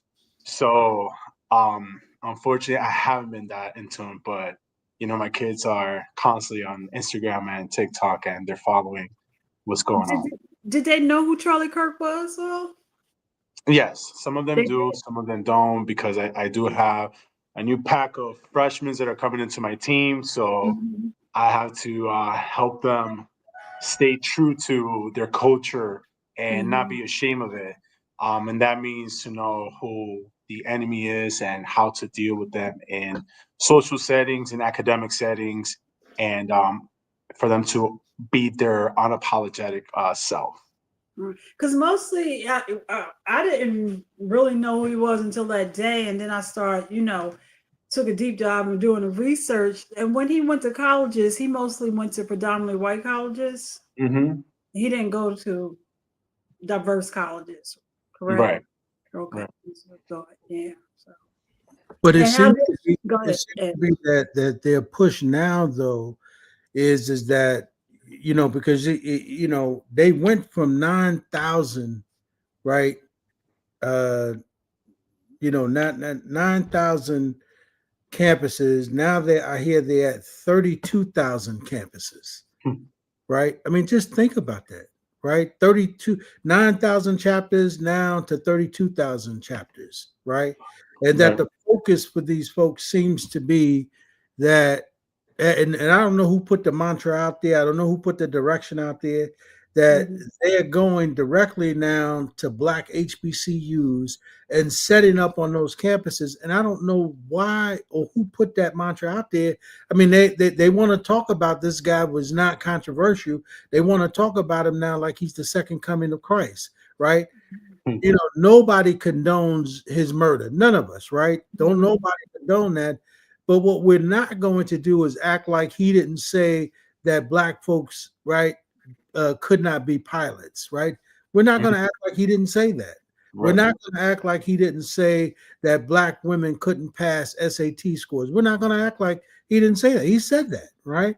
That's And right. somehow for him to act as, and we're talking about a guy who didn't even graduate college. He dropped out of college himself, right? Mhm.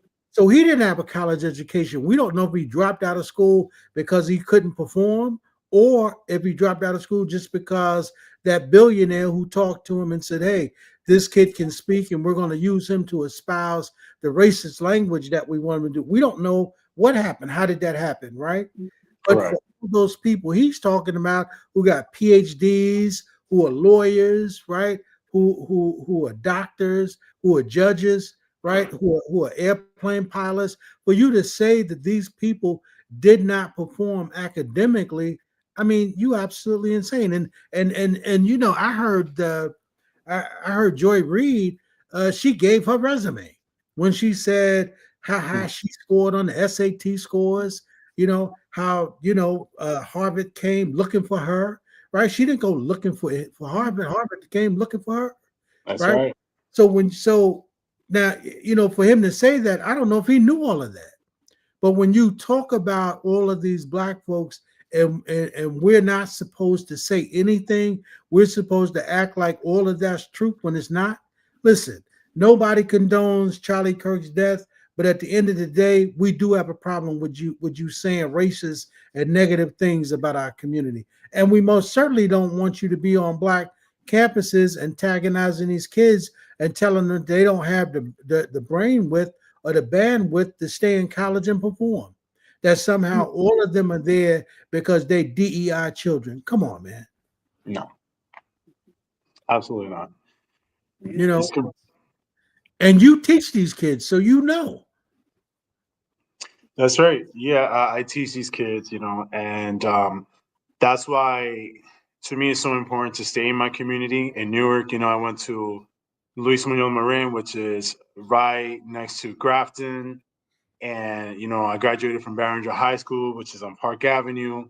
So this is my home, this is my community, and I did go to Amherst College, but and I wanted to kind of like stay around there, but then I realized that these people don't need help there, and nobody really is going to care about you know all the other future Newark. I call them Knights because Knights made out of brick, because we're brick city, Right. and and we need to teach the kids, right, that before we had these street pavements was underneath was bricks, and that's why we're brick city.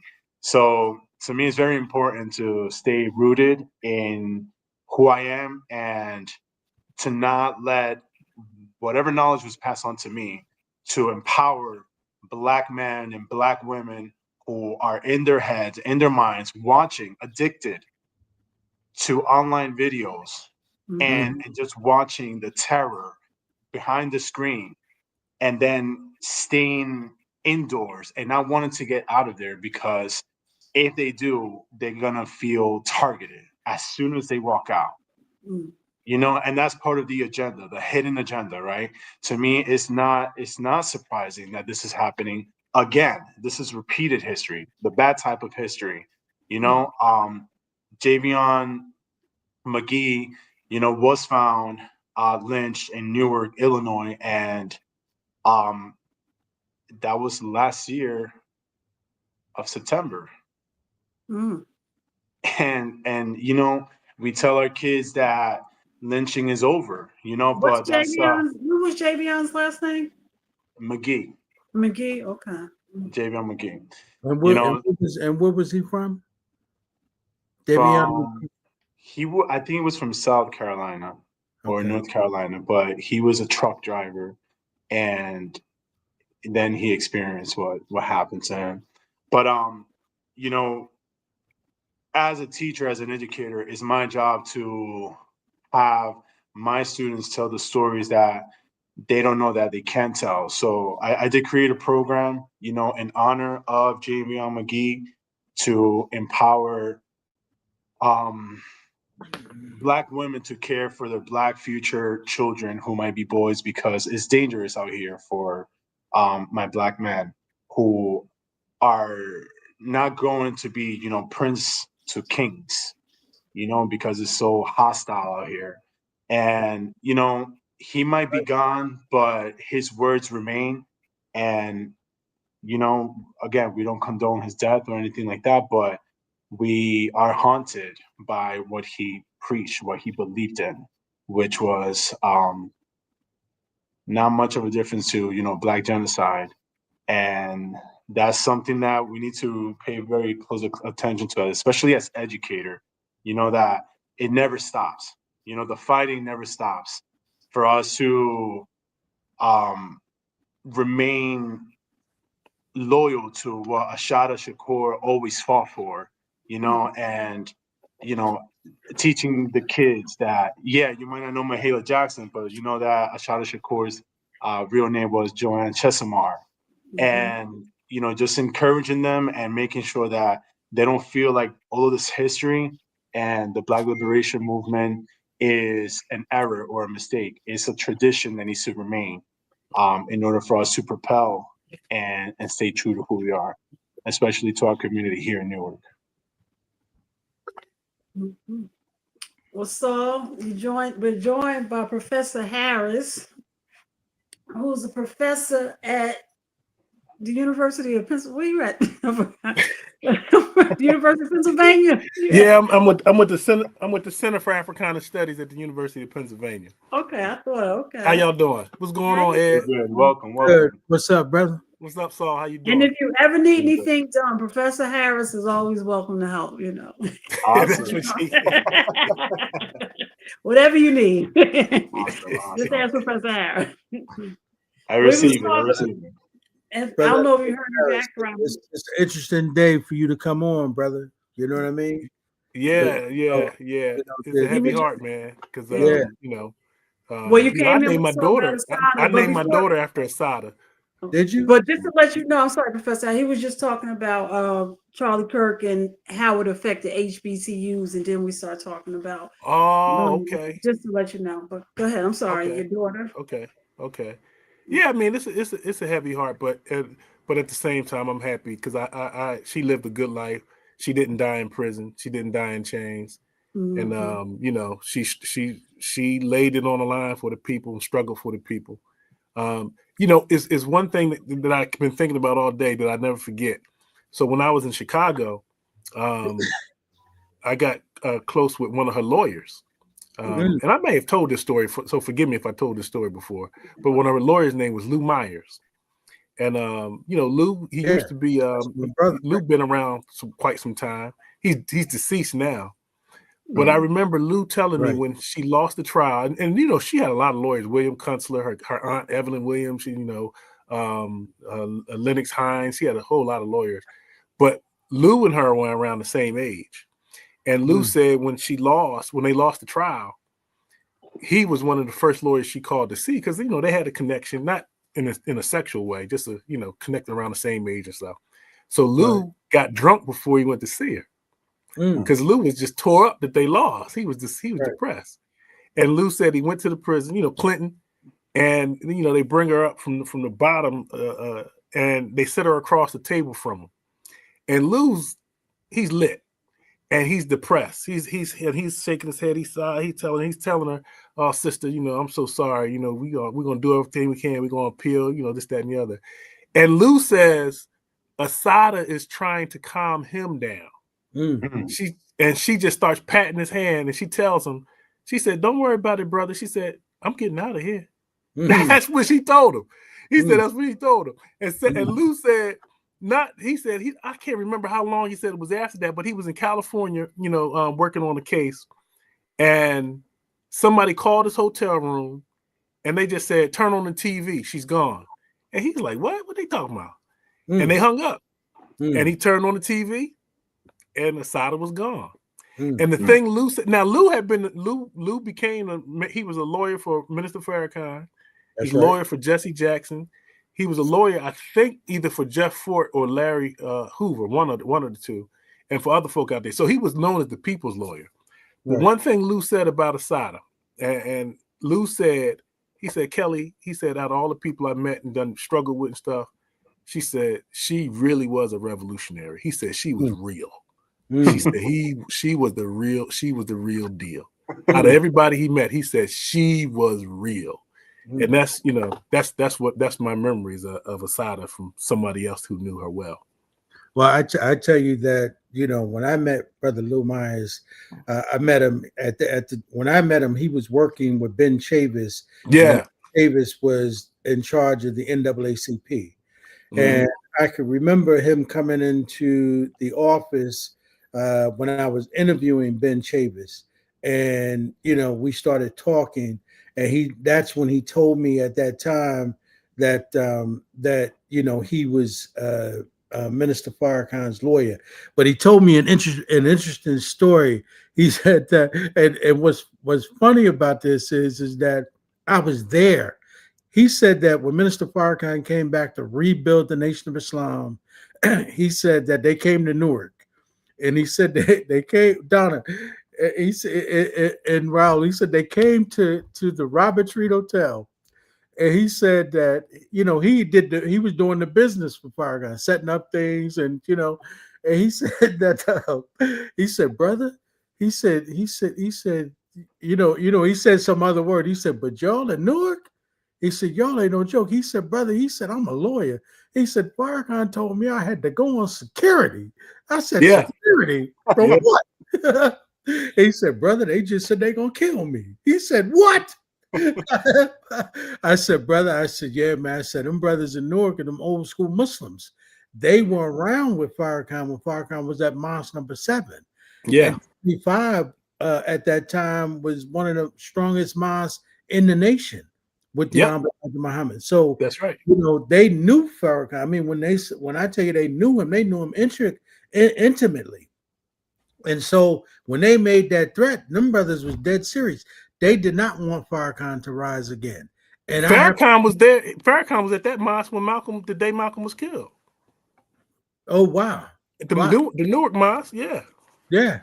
So but Lou was a dynamite brother. He was, I always enjoyed talking to him. He was a walking history book.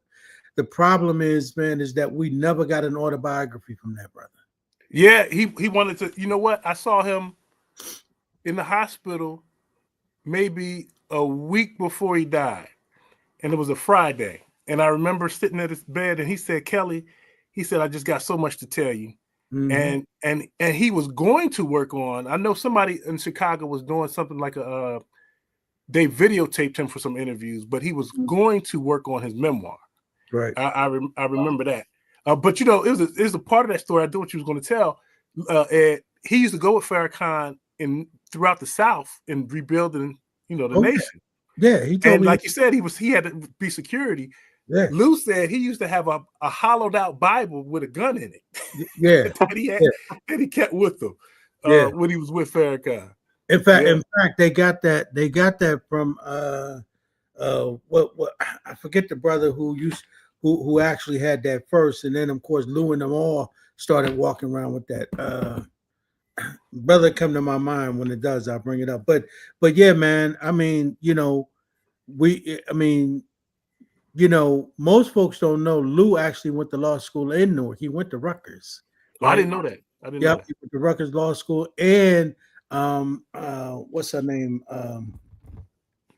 What's the sister who went to law school? And most people didn't know the sister that he went to law school with.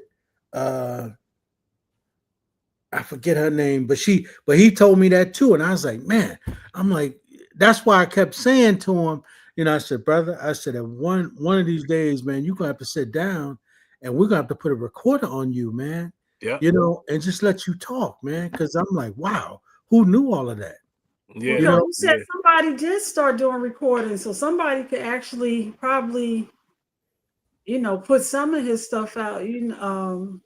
They said to Donna, it's a lot of stuff that he knew that he couldn't tell. Yeah, yeah.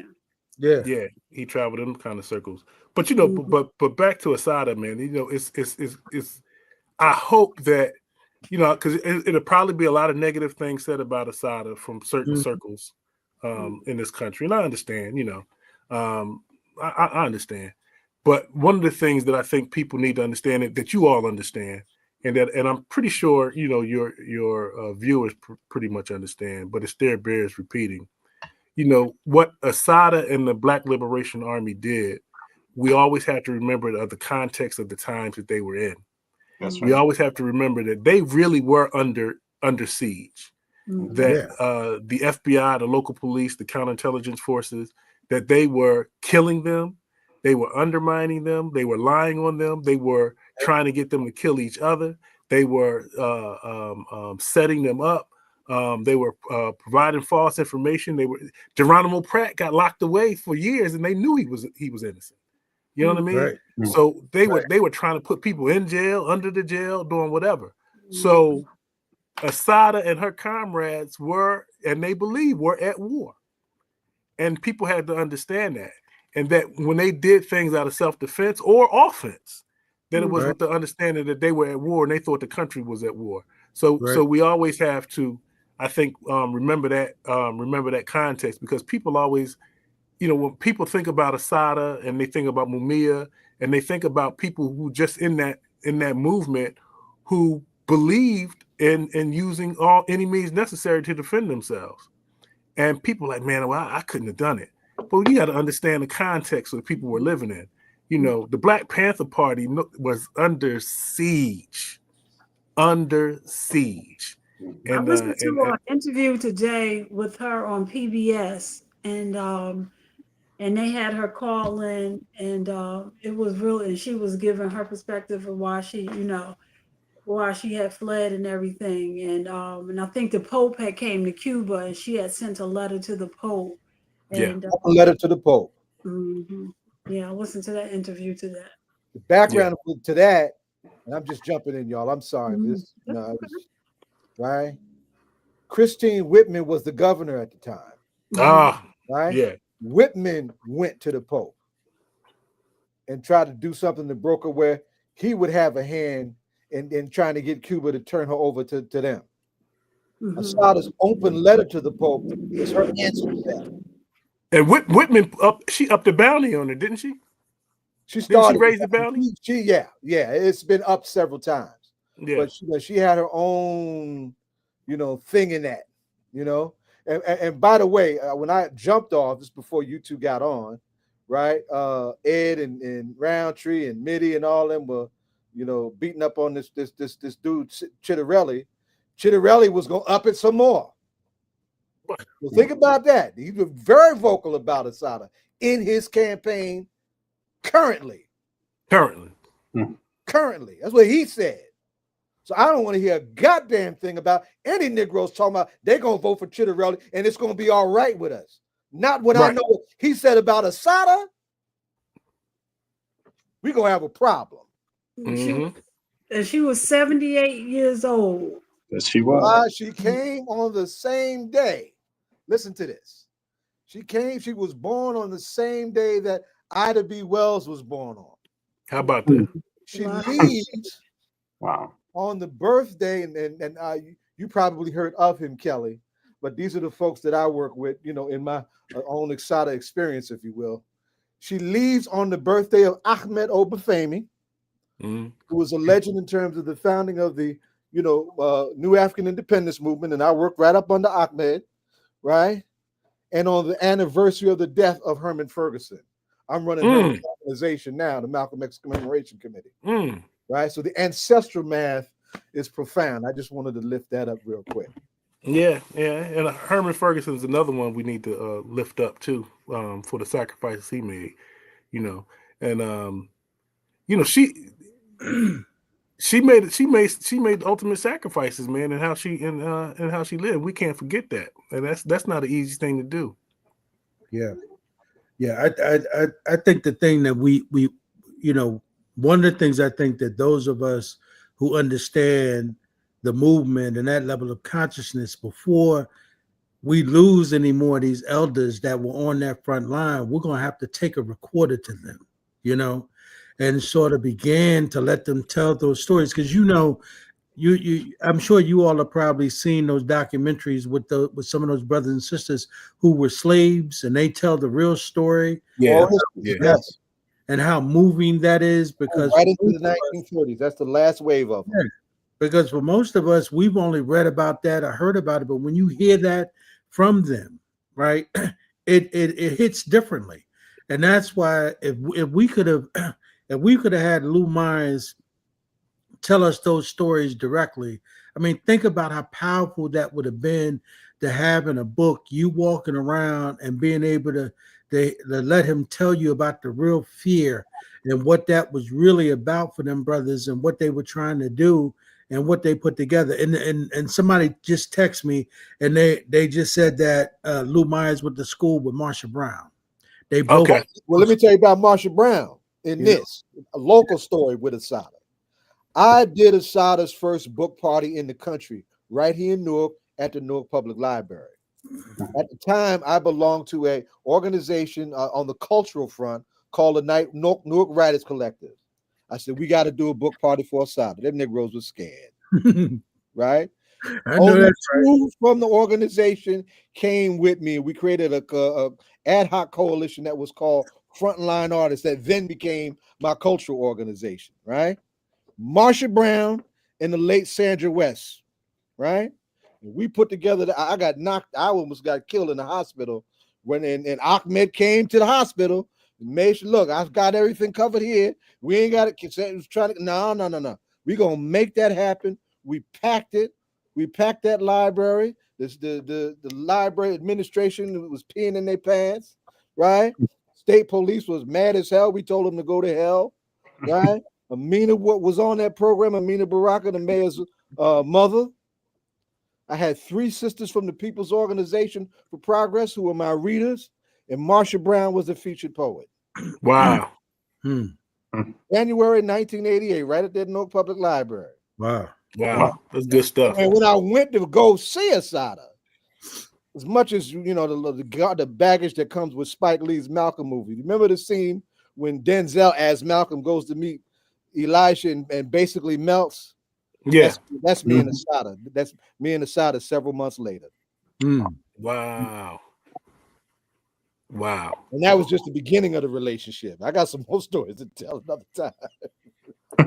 That's good stuff, Bob. That's good stuff. Yeah. Special beyond words. You met her the right way. You all know that and this again comes from Lou.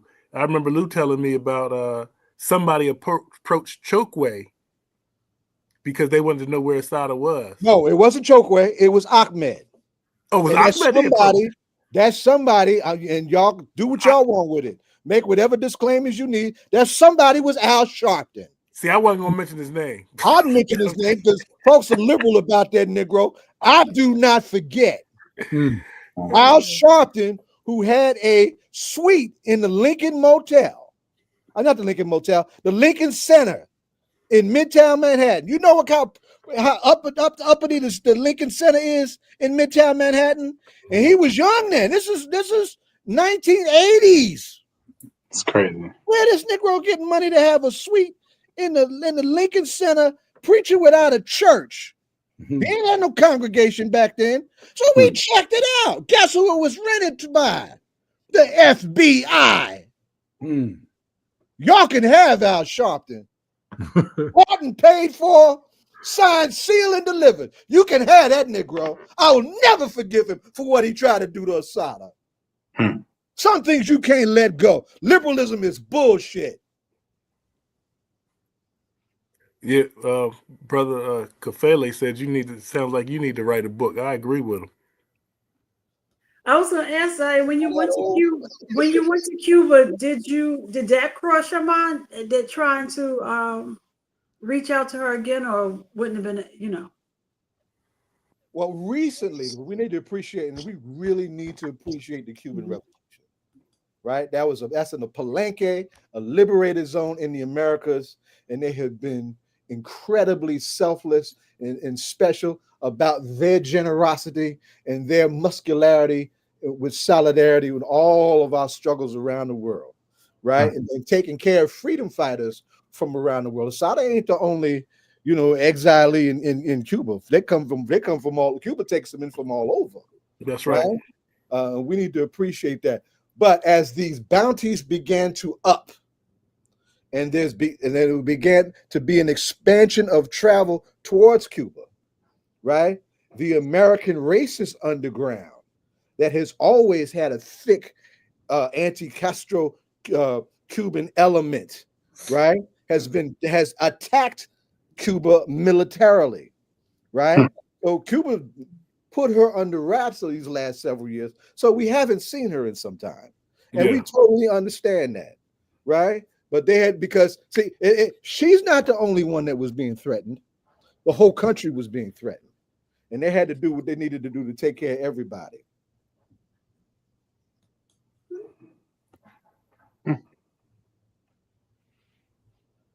Yeah, we can't get quiet now. It's radio. Y'all got to talk. No, you're absolutely right. We are reading what Duran is writing. Yeah. So Chris got us all. I was looking at what Chris said. Exactly. Chris, go ahead. Chris is right. Chris is absolutely right. whenever there's an opening, there's always going to be some fresh provocations that we got to be very careful about. Everybody ain't coming to shake hands and to get homemade cigars and to taste Cuban rum. Everybody ain't coming over here for that. Some folks trying to come to lay the ground to take this back, to the Mario Rubios of the world, right? We need to be real clear who they are, right? And Trump got company, right? And that Jersey is an anti-Cuban revolution bastion. I grew up with anti-Cuban kids, right? And when I found out what the real deal was, I had to cuss their asses out, right? But that they are dangerous, very intentional, and they've got practice in Africa.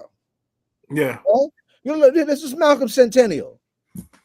Malcolm beat their behinds in his last year talking about the role of Cuban mercenaries from the United States working with apartheid in Southern Africa, from Congo on down.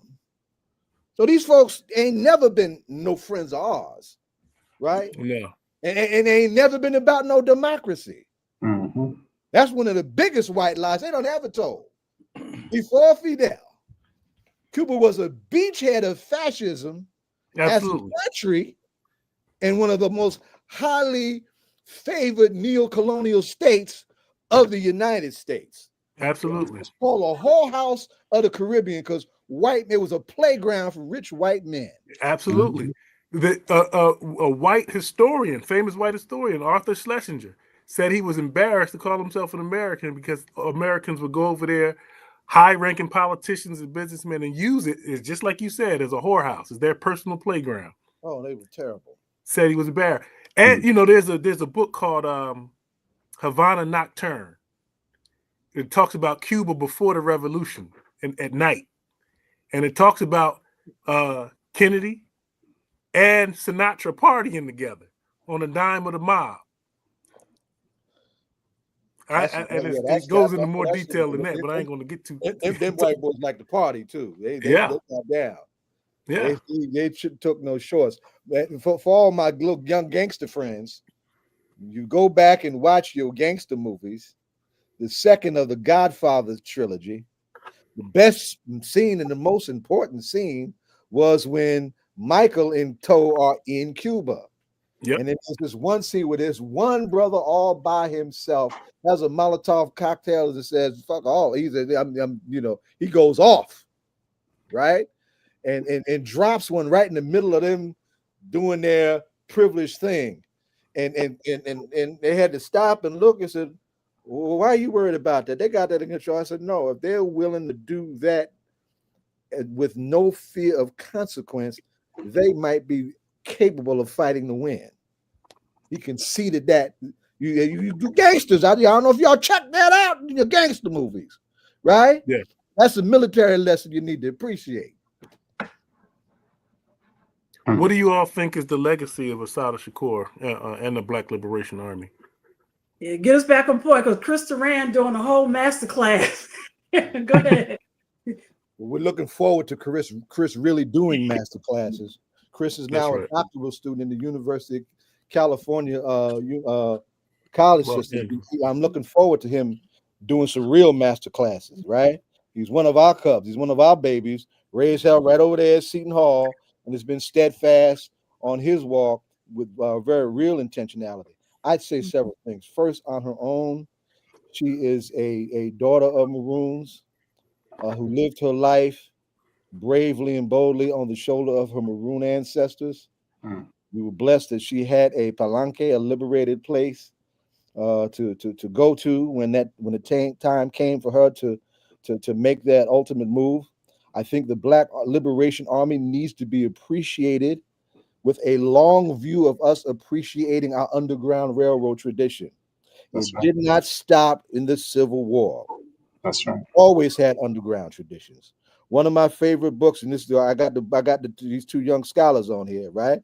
My brother and comrade, and we're both sons of the New African Independence Movement. I was Akinyele Umoja's book. We will shoot back, goddammit, right? Goddammit ain't in the title. That's me going off. right? We've always had armed traditions to defend ourselves. They've never gotten the story due, or the book due, or the academic due, or the liberal permission due that comes with being approved by white supremacy and white liberals, right? But we've always had armed traditions to defend ourselves, and the fact that that operation that rolled into what was then the Clinton Correctional Facility and liberated her without any casualties on either side was a military stroke of genius.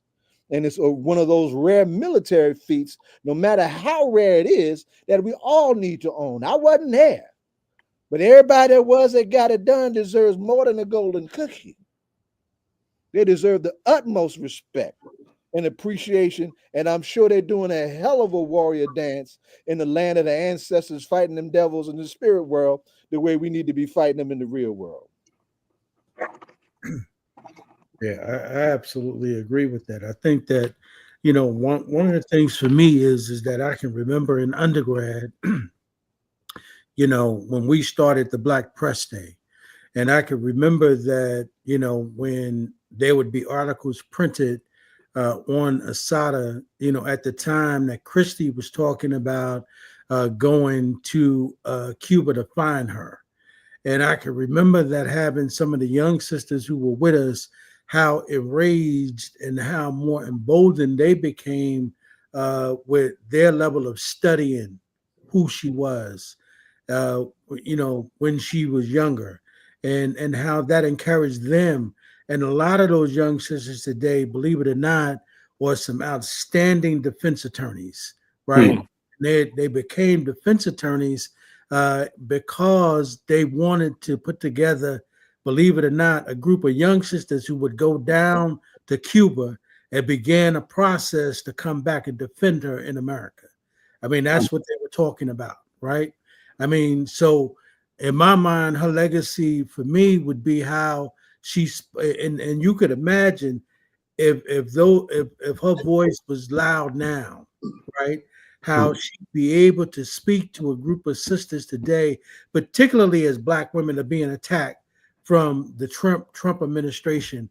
And we all know that Black women are some of the most educated and strongest women amongst the Black culture, right? And so that's why they catch so much hell. Yeah, that's absolutely why. And so for me, her legacy will be the level that she stayed on her square. She never gave that up, man. And that is an amazing legacy to leave. And the fact that I don't think that anybody, particularly anyone in our culture, would be able to say anything other than she fought and she died for Black folks. Period. That's right. That's right. And I heard Brother Charles Boyer, he put up a post today. He said the one thing he's glad of is that she didn't die in an American jail. She died a free woman. We can add several things to this too. One, and I hope y'all saw what Kafele just put up, and he's absolutely right, that the impact of her autobiography, we didn't know it was going to go, when she dropped it, but we made sure we had it everywhere we could get it, right? I done lost my train of thought. Y'all jump back in. Y'all keep going around. I'll come back. Yeah. But want to get Saul. What do you say? What do you think her legacy will be, my brother? In all honesty, the best time for America, to realize what a true epitome of the voice was when Assata Shakur wrote a letter in prison, entitled "To My People," and it's a speech that we embrace and that we revisit in my speech team, because my team is predominantly. Got your speech team studying Assata?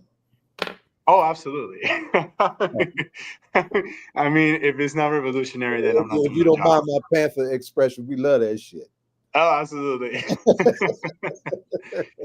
So it's incredible, but I do believe that her work here in this world, it was divine. Because my best friend from Central High School was reading a book, kind of creating a piece or a script written by Assata. And yesterday I had a new student that was trying out. And I see her and she has dreadlocks. And I'm like, why are you so shy? Why do you pull your head down like this? Slavery is over. And that's not something that you have to do because it was done back then, where you weren't allowed to look at white people in the eyes because they were your masters, like raise your posture, press your back, and be known, be well, and use your voice. And I pulled out this speech and I told her, can you read this? And she said, I can't read. And I'm like, what do you mean you can't read? And she says, yeah, I don't like my voice. And I'm like, I wonder who told you that. I wonder who told another Black woman that her voice sounds ugly and that she shouldn't use it. And I'm like, there's no better author than for me to present you to other than Assata Shakur. And so I read to her this part of the speech. And this is who she is to me. She is someone that, yes, physically she's no longer with us, but spiritually she still lives, because I didn't know that she passed away yesterday. And yet I was reciting for a student who doesn't have confidence in herself to find herself in the words of now her ancestors. So I read to her, we are created by our condition, shaped by our oppression. We are being manufactured in droves in the ghetto streets. Places like Attica, San Quentin, Bedford Hills, Leavenworth, and Sing Sing.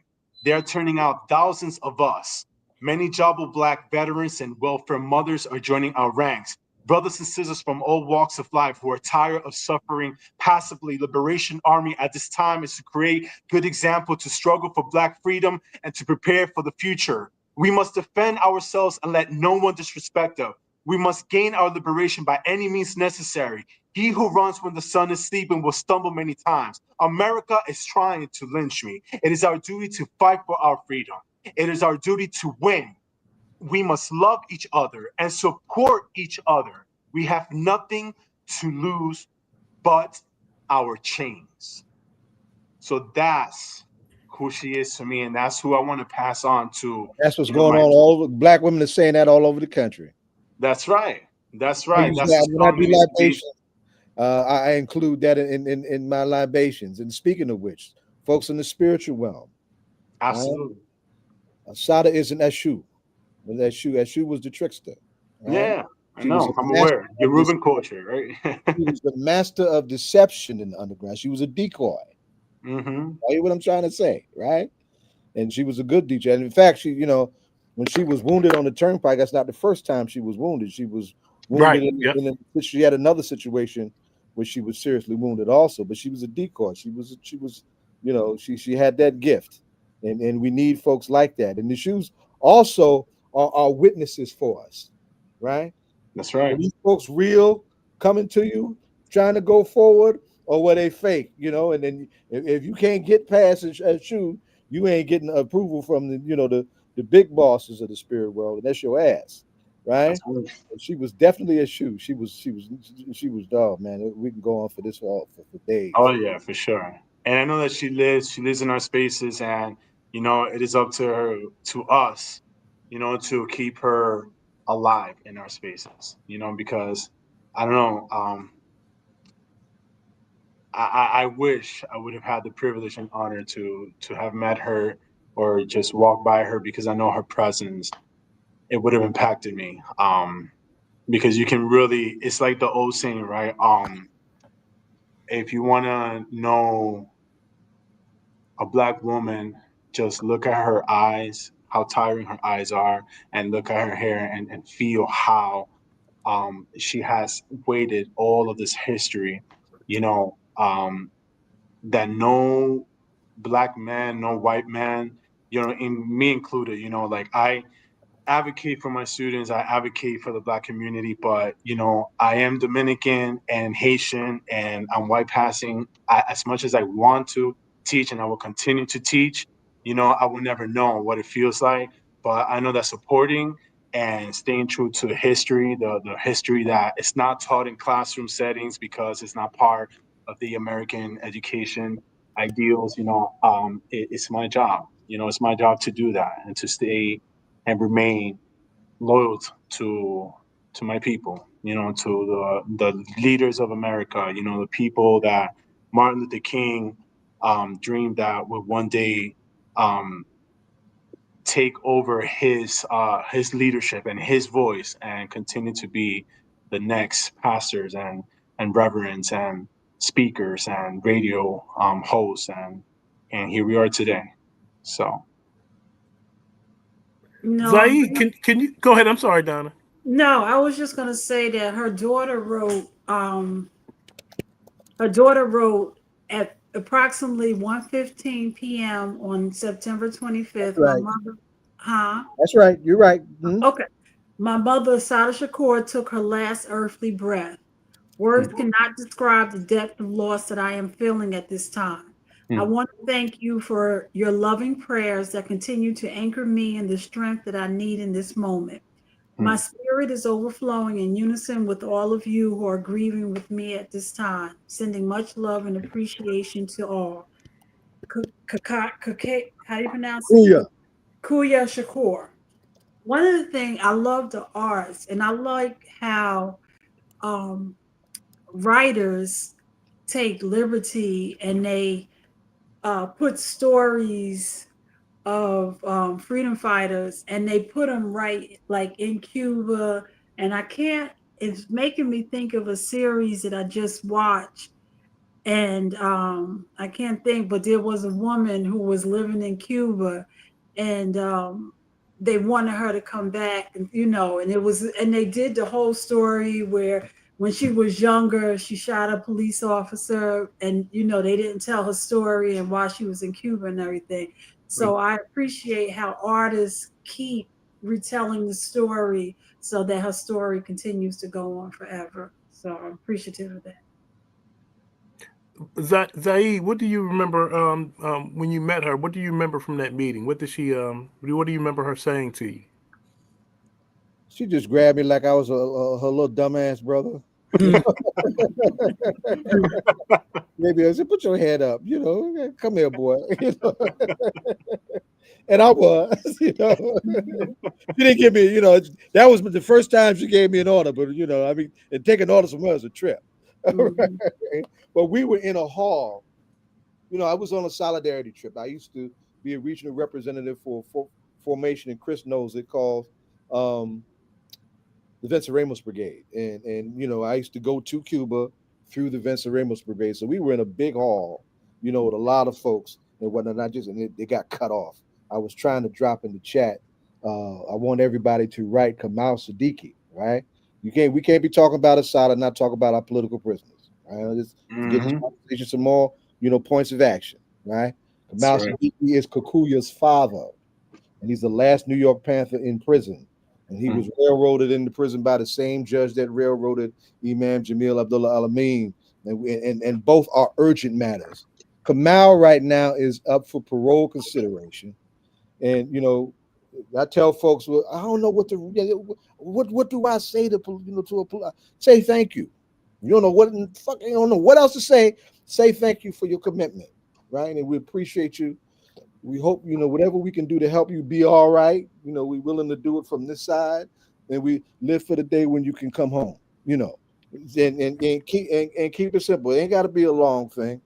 Thank you goes a long way for somebody who's made sacrifices like they've made sacrifices. I got to refix this thing I put in the chat because y'all really do need to have that.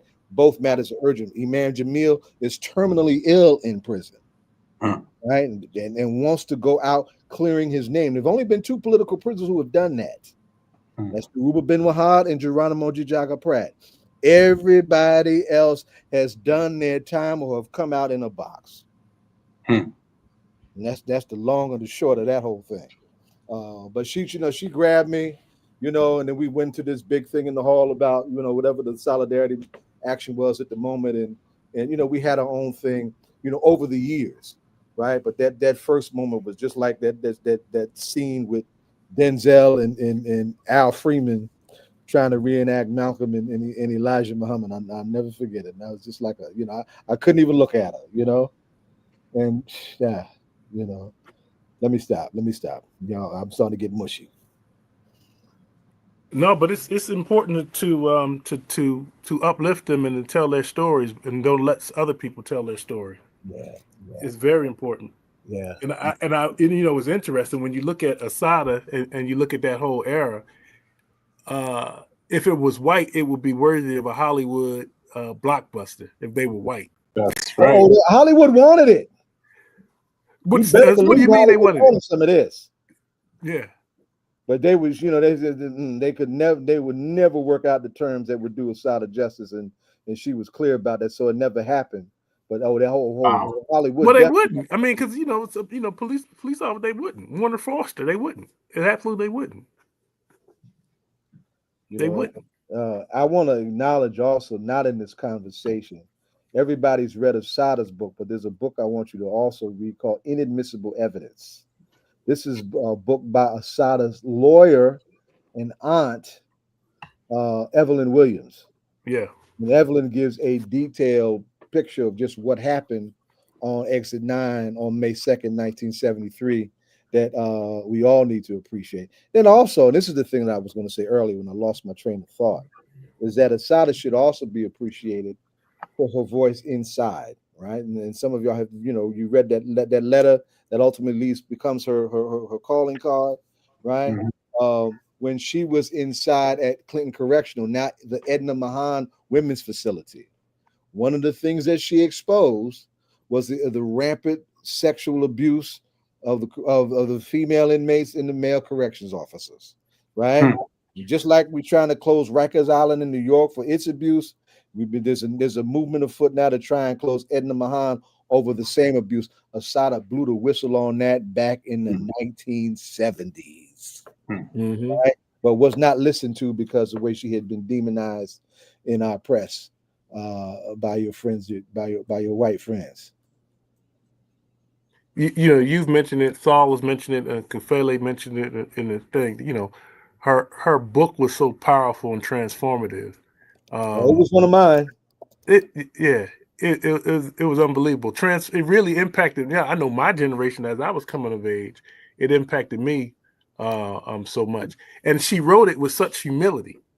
That's one of the things that always really stood out for me when she was telling her own story. It's a humility in her that you really don't see sometimes in some people of her ilk.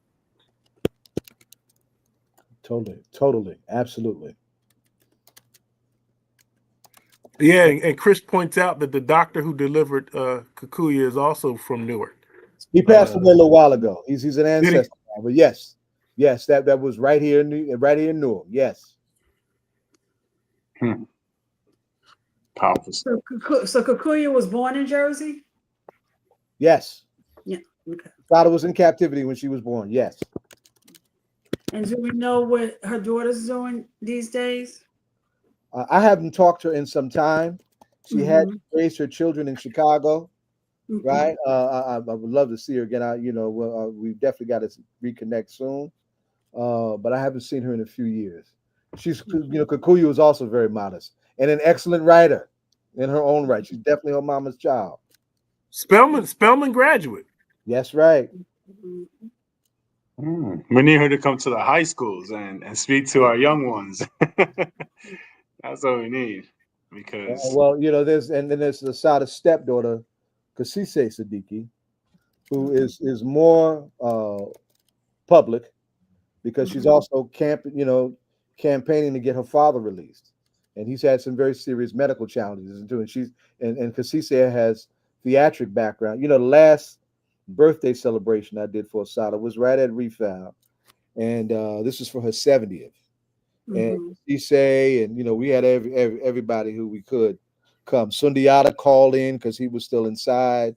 It was quite a moment. That we had in recent years for all of them. Because I do want everybody to remember Kamal Siddiqui. I'm trying to get this in the chat now as I'm doing it. So that's why I'm looking at y'all funny while y'all talking, because I'm trying to do two things at the same time, and I ain't that smart as y'all. So the question lies, you know, what do we do now to honor and celebrate this sister? Like It's a good what question. kind of celebration should we be putting on, you know, around the country? You know what I mean? Like, you know, we you know, with this Million Man March thing that we're organizing for the 30th, we've got, you know, all of the black organizations around the country on October 16th that are going to be doing a celebration of the Million Man March, right? You know, we got one taking place in Newark, Atlanta, California, all over, you know, and also Malana Ron Karinga is writing a new statement, you know, that works with what's going on today. The question is what do we do to honor this system, right? We should be doing something. We should be thinking about some sort of celebration, even if it's not one big celebration in one state. Maybe, you know, around the country, black organizations do something to remember this sister and her sojourn. I think we should be thinking about that, and especially here in Newark, Zaid, we should be thinking about that. Well, I mean, I'll definitely do. I'll definitely do that, and I got it. Wasn't able to do it on YouTube because of the link is too small. But this is the information for Kamal Siddiqui. One of the things that we need to do is help. Is this is Kamal, right? Imam Jamil. We need to support those of us those of her comrades who are still inside. We need to be turning it up for Mumia. We need to be turning it up for Kamal. We need to be turning it up for Imam Jamil. We need to be turning it up for the sovereignty of the Cuban Revolution. The U.S. Navy, murking around the Caribbean Sea. They loud about Venezuela, but Cuba's sitting right there, right? Cuba deserves some serious solidarity, like never before, as does Venezuela, right? So all of those things need to be in the mix. The New African Independence Movement, of which my organization and a lot of us come from. There's already going to be memorials that I'm sure already folks are trying to lift up in the national territory, and that's like Atlanta and Mississippi and whatnot. Rukai will get in your ear, Ed. Trust me. All right. And certainly we can do something here. I was trying to figure out who was still with us in the land of the living that was with us when we did that first book party. Almost a lot of them are gone. Lamina's still here, Marsha's still here, but most of the rest of those sisters are gone. Larry is still here. Ahmed is gone. Lombe, all of those here. Rosemary and Sam are still here, thankfully. Right? I'm actually looking to do something, and I wanted to keep this private because I just wanted to surprise them, but they deserve something special because they were a gateway for so many of us just to get to Cuba and to demonstrate the kind of solidarity that we have been trying to develop over the years. They have been a huge gateway of order and direction and example for decades. And that exploded when Assata's autobiography came out, because that just opened up a whole lot in terms of why that needs to be appreciated. So all of that stuff, and all those things that y'all said, her impact as a writer, the special challenges Black women go through, no matter how they try and figure them out, and then how they may differ and how they try and figure them out. Sada is all of that, and if we do something in the spirit of our ancestors, it should be, and this is me knowing her and her heart, it should be festive and should include dance. She loved to dance. If she had the opportunity to lead a normal life, she would have been a dancer. Love to dance in all of our Afro variations, right? From dance hall stuff to our traditional African stuff, and from all the different places that we exist in the world. She loved to dance. That was her first love. Ain't no doubt about it. But that's not unlike most Black women. Most Black women like to dance, right? When you see our sisters, fellowshipping with one another and their favorite song come on, oh man! And you know how sisters get up in church. They get that old holy dance with their white on and whatnot. Oh, yeah. And it's a particular dance that women do, right? Yeah. All that is African is yam fufu, right? Yeah. And and that's that's the magic we made out of. one of my most memorable photographs is the one with Mary Baraka and Maya Angelou dancing. Yeah, I yeah, love that Yeah. picture. I Yeah. love that picture. They get you can just see them getting down in the picture. It's like the picture just make you wanna, I love Well, it. Donna, you gonna do what I asked you to do? I'm trying to. You always get me to Yes, do it's something. not the And then down it's the I podcast, she will. I will. I will. We're Professor Harris trying to make me do stuff. It's his job to do stuff, but He all he the way in Pennsylvania. Chris said that his favorite poem was the poem for Sunyata. And I went and I found that Good poem. poem. Good poem. So since we're at the end of this segment with Saul and Kelly, Professor Harris and Saul and make sure y'all exchange numbers because he's speech and what do you do at teacher at what school are you at, Saul? University High School. At university and Professor Harris, he said he's at the University of Pennsylvania, so y'all can connect the students and You everything. can. So make sure y'all exchange numbers so we can create, continue to create pathways for our babies. Donna, just give him my number. Just give Saul my number. Okay. Just stop making me do stuff. That's why. Okay. Mr. Former Councilwoman would like to be bossy. See, she gives you taking orders and something she ain't used to. Let me bless Chris as he blessed us all night. And the poem is by Assata Shakur called A Poem for Sundiata. Good piece too. I remember your I smile. want to see what you got. Come on, go ahead. Try You and do it. see what I got? Yeah. I remember your smile, bright as the sun's explosion, wide as the. This is my first time reading. That's all right. I remember your smile, bright as the sun explosion, wide as the orange emma, deep as gushing well of kindness. I remember your smile. Slow like the dawn of recognition, quick like the wit of observation, clear as the logic of common sense. I remember your smile. Frank is a simple declaration, bold like the taste of naked love, wasn't no grinning or smirking or sneering. I remember your smile. Even when you were young, you had an old smile, deep wrinkles spread across your brow like warm paths crossing familiar ground.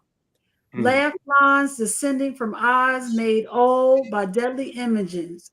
Laughter holding back the tears. I remember your smile. Your smile is like an umbilical cord pulling us back to a lost continent of brown velvet faces with white incandescent teeth, radiating home, radiating peace, radiating love.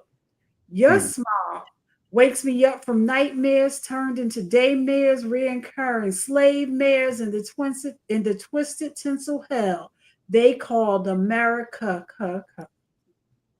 When they came and they took my baby, when the milk in my breast turned to sour curds, when there was no one there to hold me, and the voice that tried to console me sounded like empty words, I remembered your smile. Wrote off our lives with reams of paper, stained with filthy, greedy lies, turns us into prison statistics using legalized linguistics, regurgitating hypocritical diatribes like thin white vomit.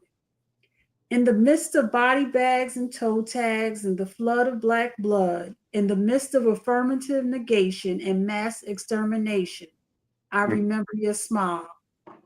We remember your smile. We call on your smile. We call on your smile to give us light. They've been trying to take your smile, wipe it off your face like they be wiping us off this earth.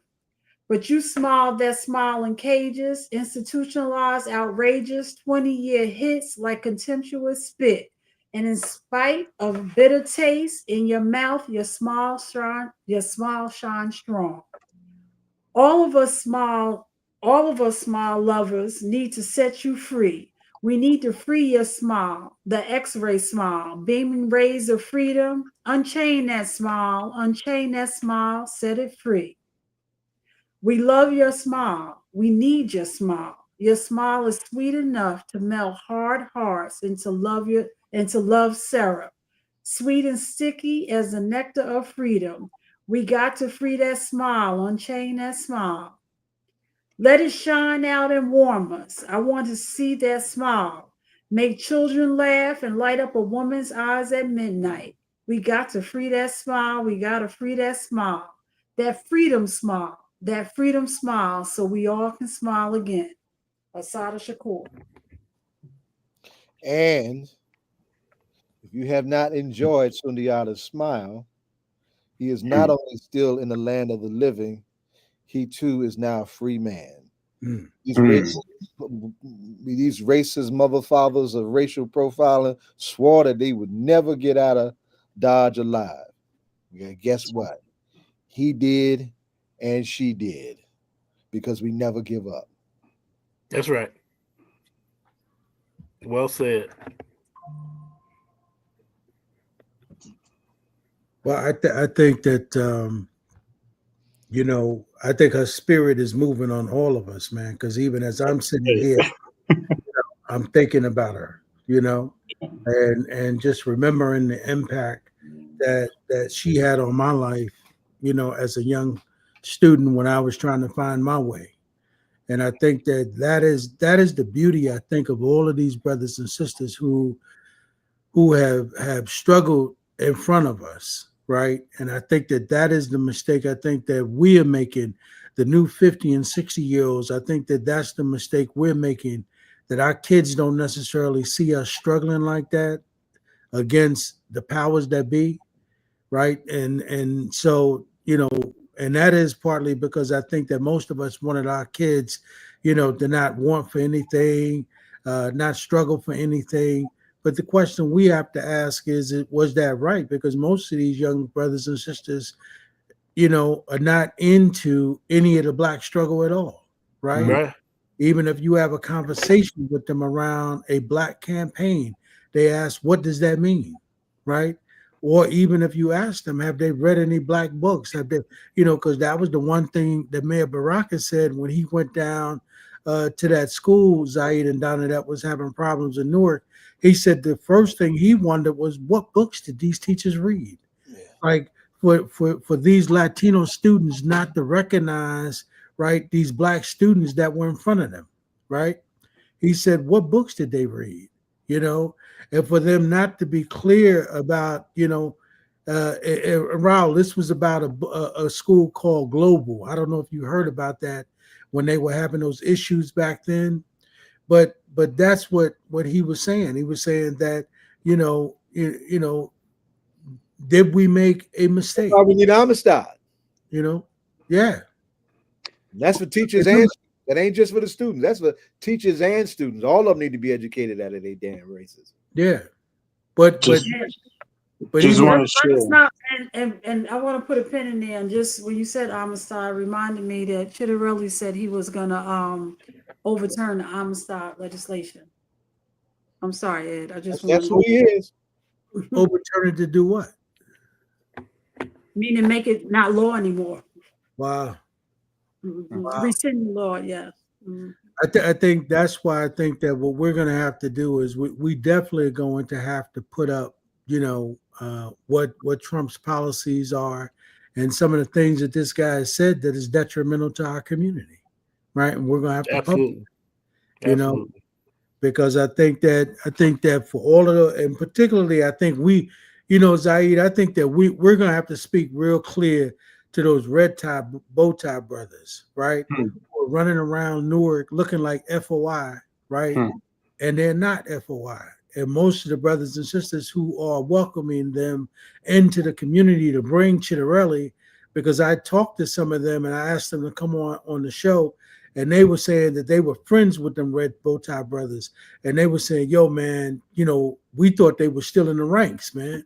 No, none of them brothers are FOI. Right? Because I checked with Haqq, and Haqq told me no, none of them brothers in the rank. But that is how they're getting amongst the people and bringing Chitterelli, and somehow, giving a false impression that somehow that's being co-signed by the Nation of Islam. We used to do back in the day for Negroes like that. We pay their behinds a visit. Oh no, they got to visit. Out. Yeah. I mean, that's why at one point, I was gonna reach out to Majid and say, "Yo, Majid, you the regional brother. Like, do you understand that these brothers are perpetrating a fraud? You know, and like Mitty said, I mean, these guys, are getting paid a lot of money, man. And so, you got to remember that Trump and those people, that Elon Musk and those people that are with him, they do not want to lose New Jersey, and they're willing to spend whatever they have to spend in order to get New Jersey. They're buying votes. Yeah. Absolutely. So they buying votes, and so that's why I say that again. Around those of us who, honor and recognize Assata, I think at this very moment it requires all of us to stand up and struggle and fight in her name, right? Indeed. Power to the people. I just have one of my students who's texting me and saying that this was a great interview and that he loves. He said it's great. I love the energy. Um, this is so important. I shared it with all of them in my group. Let them know that they can watch and follow up on wisdom. Wisdom that's not taught in classrooms. Because the best education is real life experiences. So we just want to commend everyone. For the energy, the how genuine we all are, and of course for you, Muhammad, for sharing your wonderful time with Assata, and how real she was and how genuine her spirit was. One last thing Absolutely. we definitely need to say too about Assata for this moment, since we talk about these fascists. Black Panther Party did a national call against to create a national united front against fascism in '69. And they created locally national committees to combat fascism, NCCF. We had 2 Panther political prisoners die in prison in Nebraska, right? Mundo Walanga and Ed Poindexter. Ed did 52 years and wound up dying in prison, right? Locally, Assata did an NCF chapter in New York City. And we are in a time when we need to combat fascism by any means necessary. Absolutely. That too is a part of her legacy. Excellent. Well, thank y'all for having me on. I learned from y'all so much from y'all tonight, so I appreciate it. Well, brother, we appreciate the fellowship. Yeah, don't be a stranger. I like this young man to in a Newark high school teaching Assata's letter to a speech class. I wish I could be a kid again. That's powerful. I go buck wild in that class. Thank Well, you. You're gonna have to have us come visit the class so we can come sit in the back one day. We will. I would love that. I would love that. I just got my debate class. Gifted to me. This past Monday. So I'm thinking about some innovative ideas. For my debate class specifically. Want to get out there and kind of like want to make them. Ambassadors at the United Nations and get them involved and try to see how we can get Broadway shows to support Black artists, and Black history and animation and story. And so it's gonna be great. This has been an interesting week for them at the United Nations. Yeah, right. And Donna, listen, we've got 2 extra sets of tickets. I think we ought to give them to Raul. Yeah, I was gonna say so. Yeah, we're gonna give you the 4 tickets. Look Oh my at that. goodness. That's good stuff, y'all. Yeah. So so put your number in the chat that I can get you Professor Harris's information, and then we can get the tickets to you as well. We'll do. Okay. All right, y'all. We appreciate y'all. I love y'all, man. Love y'all too. Y'all take care. Stay up. Peace, y'all. Peace. All right. Let me put my number here. Okay. So,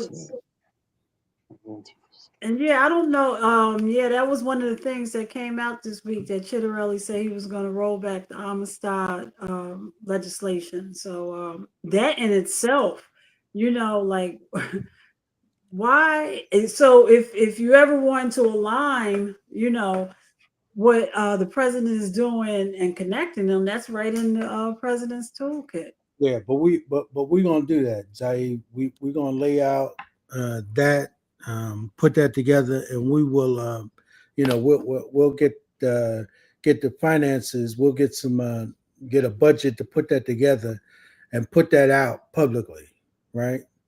Because we're gonna lay that out, because I think that those brothers, man, you know, I think they're wrong, man, and I think that, I mean, that's going to be major hurt on our community, and we're going to have to say something about it, you know, and try and make that happen,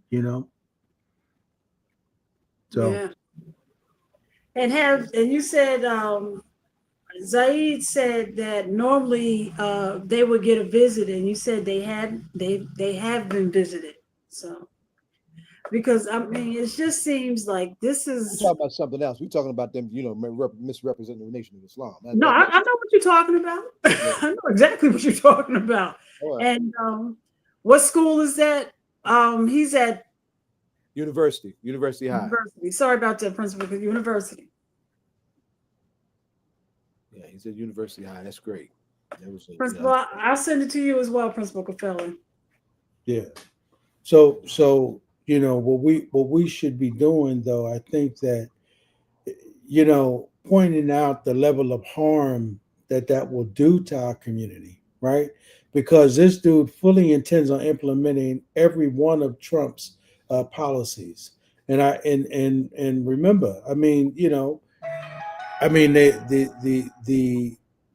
pact that they have that are now spending money, because he realized he can't win without Essex County.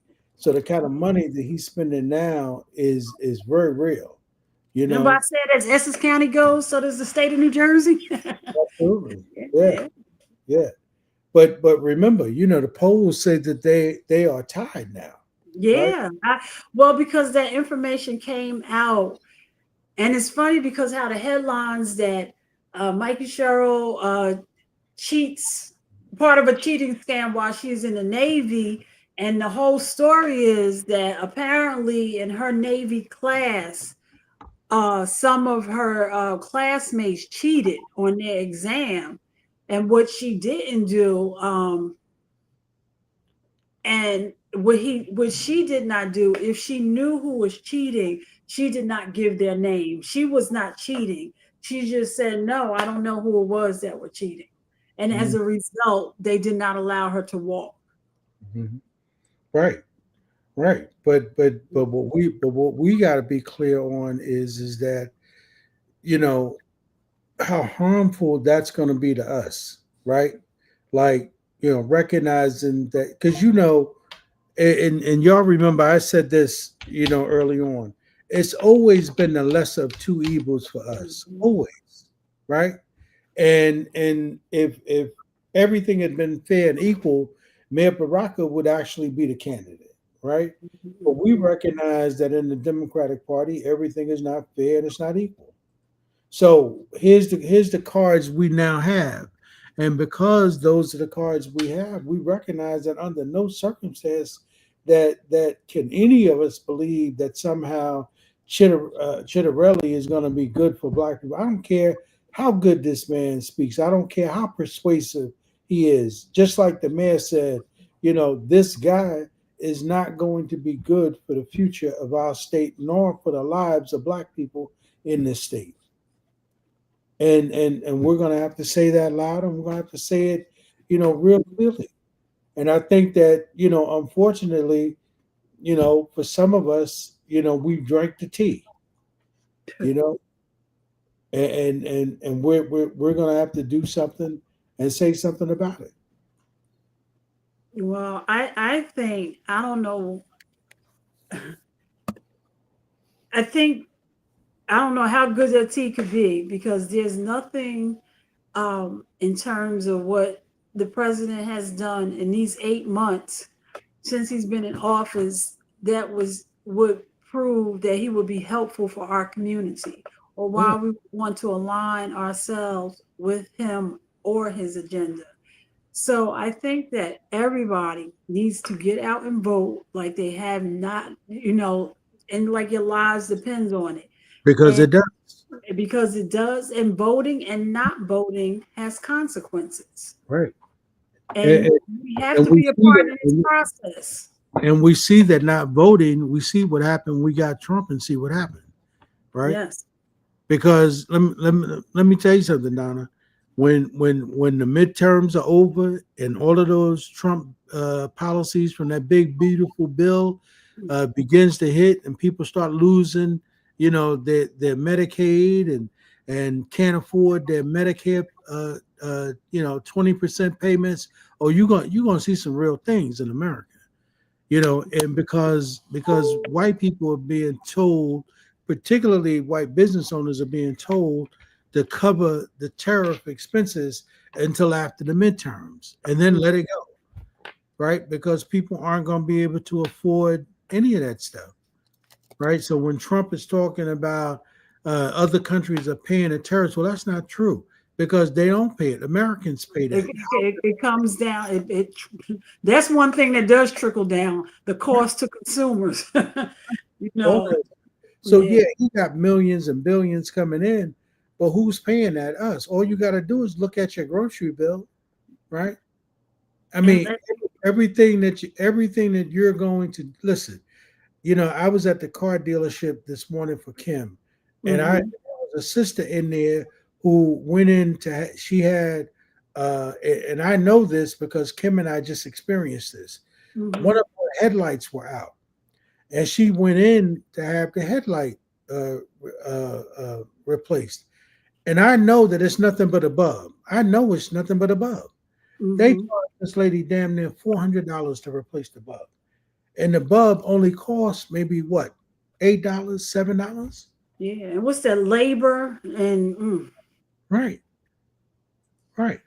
But what I'm saying is that you know this is the kind of stuff, because the Bible talks about being coveted, right? This is the kind of stuff that's happening. But you can believe how many people can afford $400 or $500 for a bulb, right? That only costs $7. I mean, come on, man.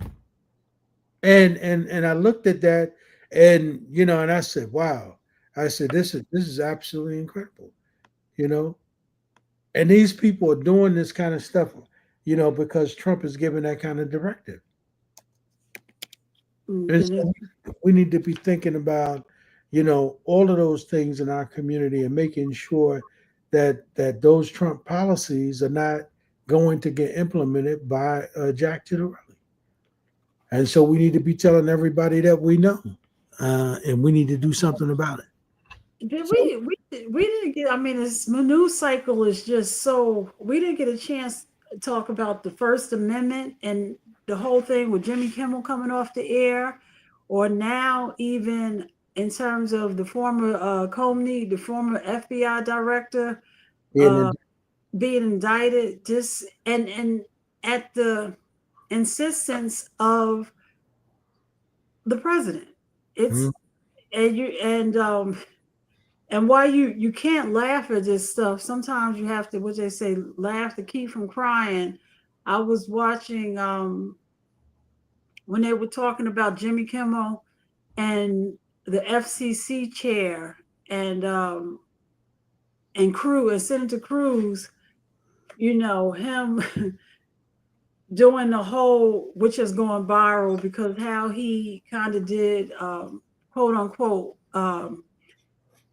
what we would say is a mafia voice or whatever, and he likened the FCC chair to something that might happen in a situation of what we see in the mafia story. It's just horrible, and that's nothing that any of us want to face, or to have somebody telling us what we can say and not say. And when you see it hitting the 1%, what's going to happen to everybody else? And the tariffs that will go into effect next Wednesday are on prescriptions, food, on big tractor trailers, says stuff that, so if groceries are already high enough, Now they're going to tax tractor trailers that carry our groceries back and forth. The Mhm. write-up on prescription medicine that is imported. It's just, and there was one more thing, but it's just like this unnecessary cause of prices going up is a self-made, not because of anything else Right. other than what's happening down at Pennsylvania. That's right. Listen, I posted something I heard Joy Reid say, and she said that 55% of Project 2025 has already been implemented, right? Yes. Mhm. And she said that once they get to 95%, she said democracy is over, right? Mhm. And so that is why From folks are democracy saying, to autocracy. That's yeah, what's happening. yeah. And that's why folks are saying what we need to be doing now to help prevent that. And the fact is that, that's why we're saying about these young people, right? A lot of these young brothers and sisters have no idea what's happening, right? Because their level of consciousness was not carried on from their 50 or 60-year-old parents, right? Right. So, but they have no idea what's going to happen. And so that's why when Joy was saying that, she was saying that, I mean, you just think about, um, when that young sister was on Donald from Howard. Remember, she said that they were getting emails from the administration where they were being told to be careful how they speak because they could lose their Pell Grants, Right. right? Just think about that, right? So you got young black students who are being militarized by the military in Washington, but they can't write about it, Right. And right? what yeah. And the student from Colombia, he actually got deported. I don't know Yeah, if he's been deported yeah. yet. He's been deported, right? Mhm. Well, yeah, they supposed to be they sending them to Algiers, I think it is, some country he's not even from. Right. And now I don't know if anybody, because I had, college is a place when you get to college, you're kind of finding yourself. You're you're joining these new groups because you're finding your voice, so to speak. So that's what happened. He went to college, he joined a group, he began to find something that he was in common with, and he began to um, protest and stand up for what he believed in. And they found a problem with that. Mm-hmm. Fast forward, last 2 weeks, you had Charlie Kirk that passed. And if you listen to any of that conversation, they thought it was okay that Charlie Kirk went on these campuses and Yeah. had these discussions that he did. They said because this is where people should explore ideas. So now it's okay for people to explore ideas. But when this young man was at Columbia exploring ideas, it wasn't, and he gets deported for it. Yeah, that's right. Thank you, Kafele. That's Yeah. right. Mhm. Kafele just shared that Trump is also looking to have some kind of investigation done on Fannie Wills, who was trying to take him on Mm-hmm. did in Georgia. I mean, and he's on TV. Look, I need you to find 17,000 votes for me. Yes.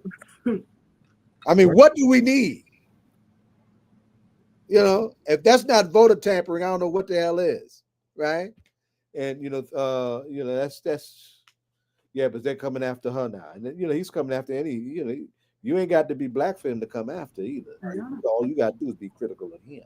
Yeah. Critical. Yeah, but listen, I mean, he definitely intended to do something about them black women who was trying to, put him down. Because remember, what folks fail to, I think Trump is going to die in office because when he's finished, remember those charges he got are state charges, right? They're not federal charges. Right. So when he's done, he got to come back and answer those 34 felonies, right? Nothing can happen to him now. But that's probably why this dude is insane. He's going to do everything he can do, evil and destructive, to ruin this country. Because he's probably saying in his own mind, I'm going to die. I'm going to be dead. But I'm going to do every mean and evil thing I can do, right? And I'm going to bring down and ruin everybody. I'm going to take every law license that I can take, right? Because people fail to realize there are two important tests when you get a law license in America, right? The bar is just one. The ethics exam is the biggest one, right? That's the biggest one. So you got to remember these people that he's coming after, right? I mean, you know, if you take away, listen, it's the same thing with Brother Lumumba. You know, with them coming after him with those bogus charges, right? The same kind of stuff that they're saying that Playbook. That yeah. Remember, you know, it's the same kind of stuff that is happening with the guy who's running around picking up people off of the street. Remember, he was just charged, right? You know, with taking a $50,000 bribe, right? Oh yeah, yeah. The immigration czar. He made that go away. Right, he made that go away. Like it And they didn't had a happen. picture of him taking a paper bag, they said, of cash. Yeah, right. So but you coming for a brother, and here's the thing: you can believe that the deal they're gonna put on the table, right? His prosecutors are gonna say, "Oh, we can reduce the charges, but we're gonna have to take your law license, your inability to make a living. We take your law license, we reduce the charges." How do we know that's true? That was the deal they offered that dude Edwards. Remember when that dude ran for president? Dynamics around automatics. Yeah, same thing around automatics. That's the deal they offer, right? Want to take away your ability to practice law and your ability to be able to make a living for your family, right? But you see how all of these criminals that Donald Trump is pardoned. Remember, all those guys with January 6th, right, that were in prison, they had some real prison time. They had real sentences, right? All those charges are gone. These people should be in jail to this day. The January 6th, yes. January 6th, folks, we tried to it's all except one. There was one young lady who wouldn't take it. Yeah. So, Yeah. but we're dealing with a criminal running the United States of America, right? Remember, don't forget, this man has been convicted by a jury of his peers, and he got and let me ask you a question, Donna and Zaid. What black man do you know that has ever been convicted of 34 felonies walking the street? Why, good night. I would love to see that story. And I think Yes. Nobody. That's that. I mean, and jurisprudence, right? Yeah. You couldn't sell that to no jury, no judge, nowhere. How many felonies is this I've man? never seen a movie like that. Right. Yeah. And I You think know, at one point watch he a lot had of to, movies. Talk to your husband. I've never seen a movie like that. I Yeah. think up until one point he had the most felonies ever for one person, but I think somebody since then has gotten more Listen, felonies. y'all, I want y'all to put a pin in this. Donald Trump didn't get there by himself. Oh, definitely not. In part of my language, crackers voted for him. Yeah. They Yeah. are so stuck on their racism, White and their supremacy. need to be in charge and whatnot. You Yeah. got a babbling idiot and a criminal and a buffoon, but they Right. would rather have him than anybody else because Yeah. that babbling idiot and buffoon criminal is taking care of their privilege. That's right. Well, That's what absolutely.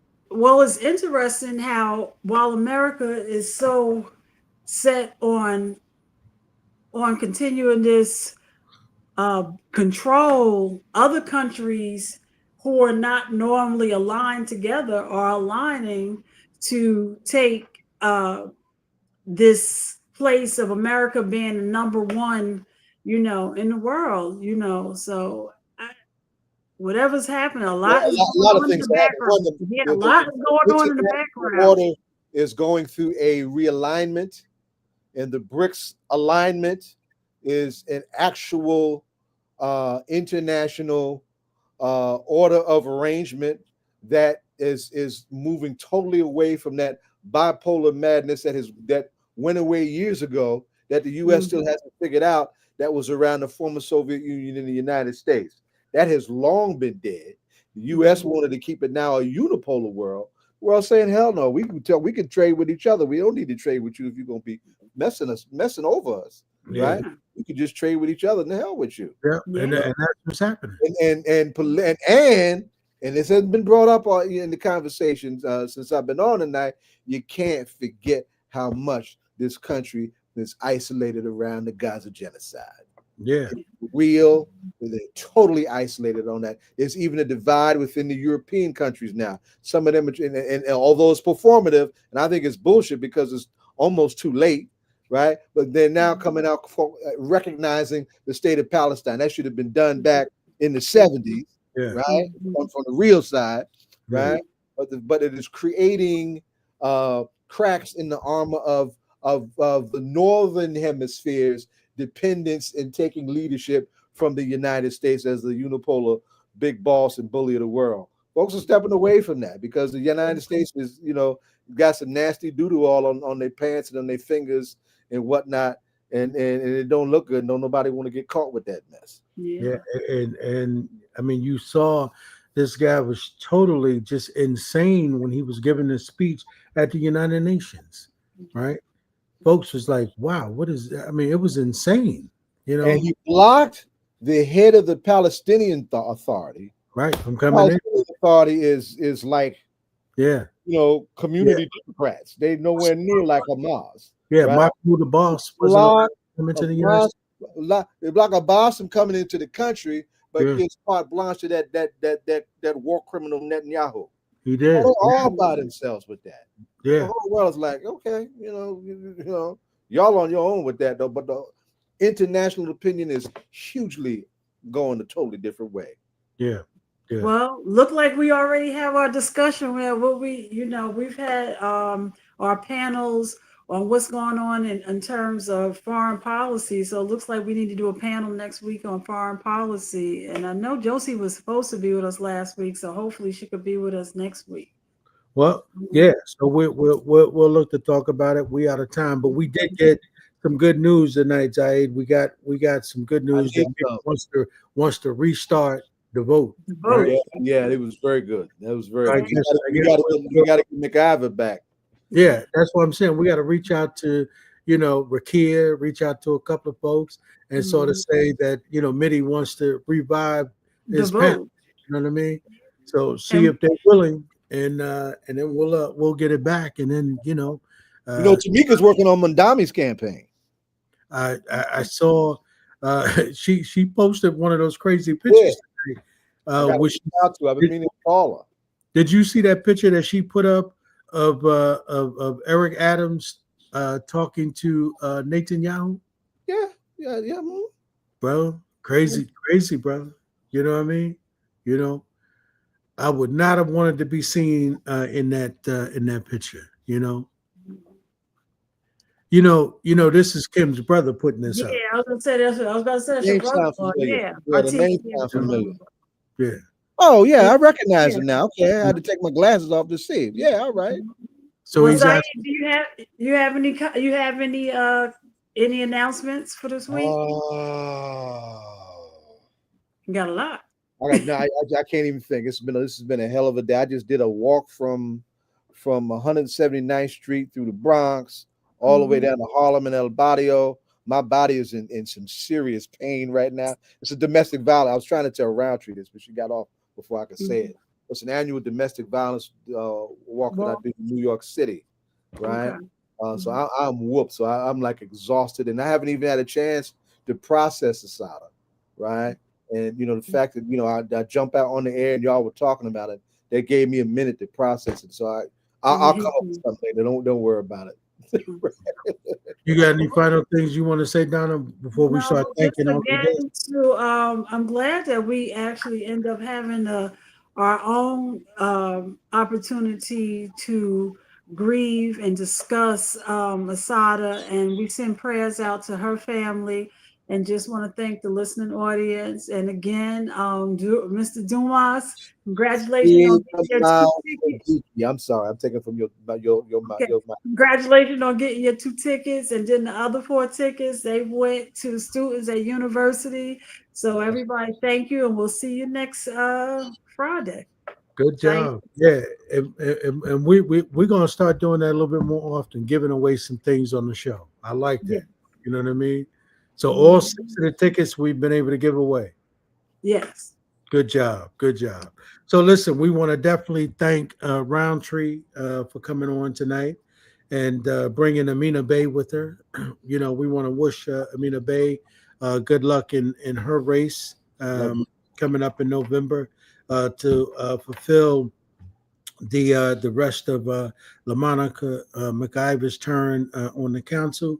And we want to thank Rountree also for bringing Mitty along with her and some of the things he shared about making sure that we stayed focused on the upcoming election for November 4th, as it related to making sure that we voted for Mikey Sherrill, as opposed to voting for Jack Chittarelli, someone who is looking to implement fully the policies of agenda. Yes, right. Right. So making sure that we're focused on that. And then, of course, we want to thank our brother Saul for definitely staying with us. Right. We appreciated his contribution. We appreciated him reading the poem with us. Just appreciated his contribution. And then I just saw this letter from jail. She wrote that right in Jersey too, by the way. Is she in jail? Mm-hmm. Oh, okay. And then, of course, we want to thank our brother Harris, Professor Harris. We appreciate him for coming on and young black radical scholar. Love that little brother. Yep, and sharing with us. We appreciate brother Dr. Kelly Harris. You know, and we appreciate him for coming through. And of course, we thank Rountree and Balena. Remember, Balena couldn't get on. She tried. Get on. Yeah, I was trying to. I was on the train and I saw you had Amina on. I was trying to get in here so I could get in some word to her. You know, I watched her grow up. She's very dear to me. Yeah, we need to. You know, that's the story that people need to hear. You know, so that they know who she is, right? You know, and that she just doesn't come into this thing, you know, based on legacy. She come into this thing based on it being a natural progression for her city. That's right. She's doing the work already. Always and Jonathan, if everybody's seen him pop in and out, he was moderating a debate. So he was listening, but he couldn't talk because he was moderating. Yeah, probably one of the only first times he didn't have something to say. You know, in terms of running all of us off the show, right? He wants 2 weeks in a row. Right. So with that having been said, again, we appreciate everybody for tuning in to All Politics Are Local. Next week will be next Friday will be our first Friday. Yeah. Right. Mm-hmm. So, you know, it won't but yeah, we'll look to see if we can touch bases with the Congresswoman to see how she's doing and maybe try to get an update on everything that's going on. She's down at the annual legislative conference. I'm surprised you're not down there, Donna. I know. I've been all day with it, so we'll talk about it next week. But Zaid, take us out. So as my brother Zaid like to say, we'll catch him where Zaid. We'll see you in the whirlwind. Catch him in the whirlwind. That boy took a lot out of you. Okay. Good night, everybody.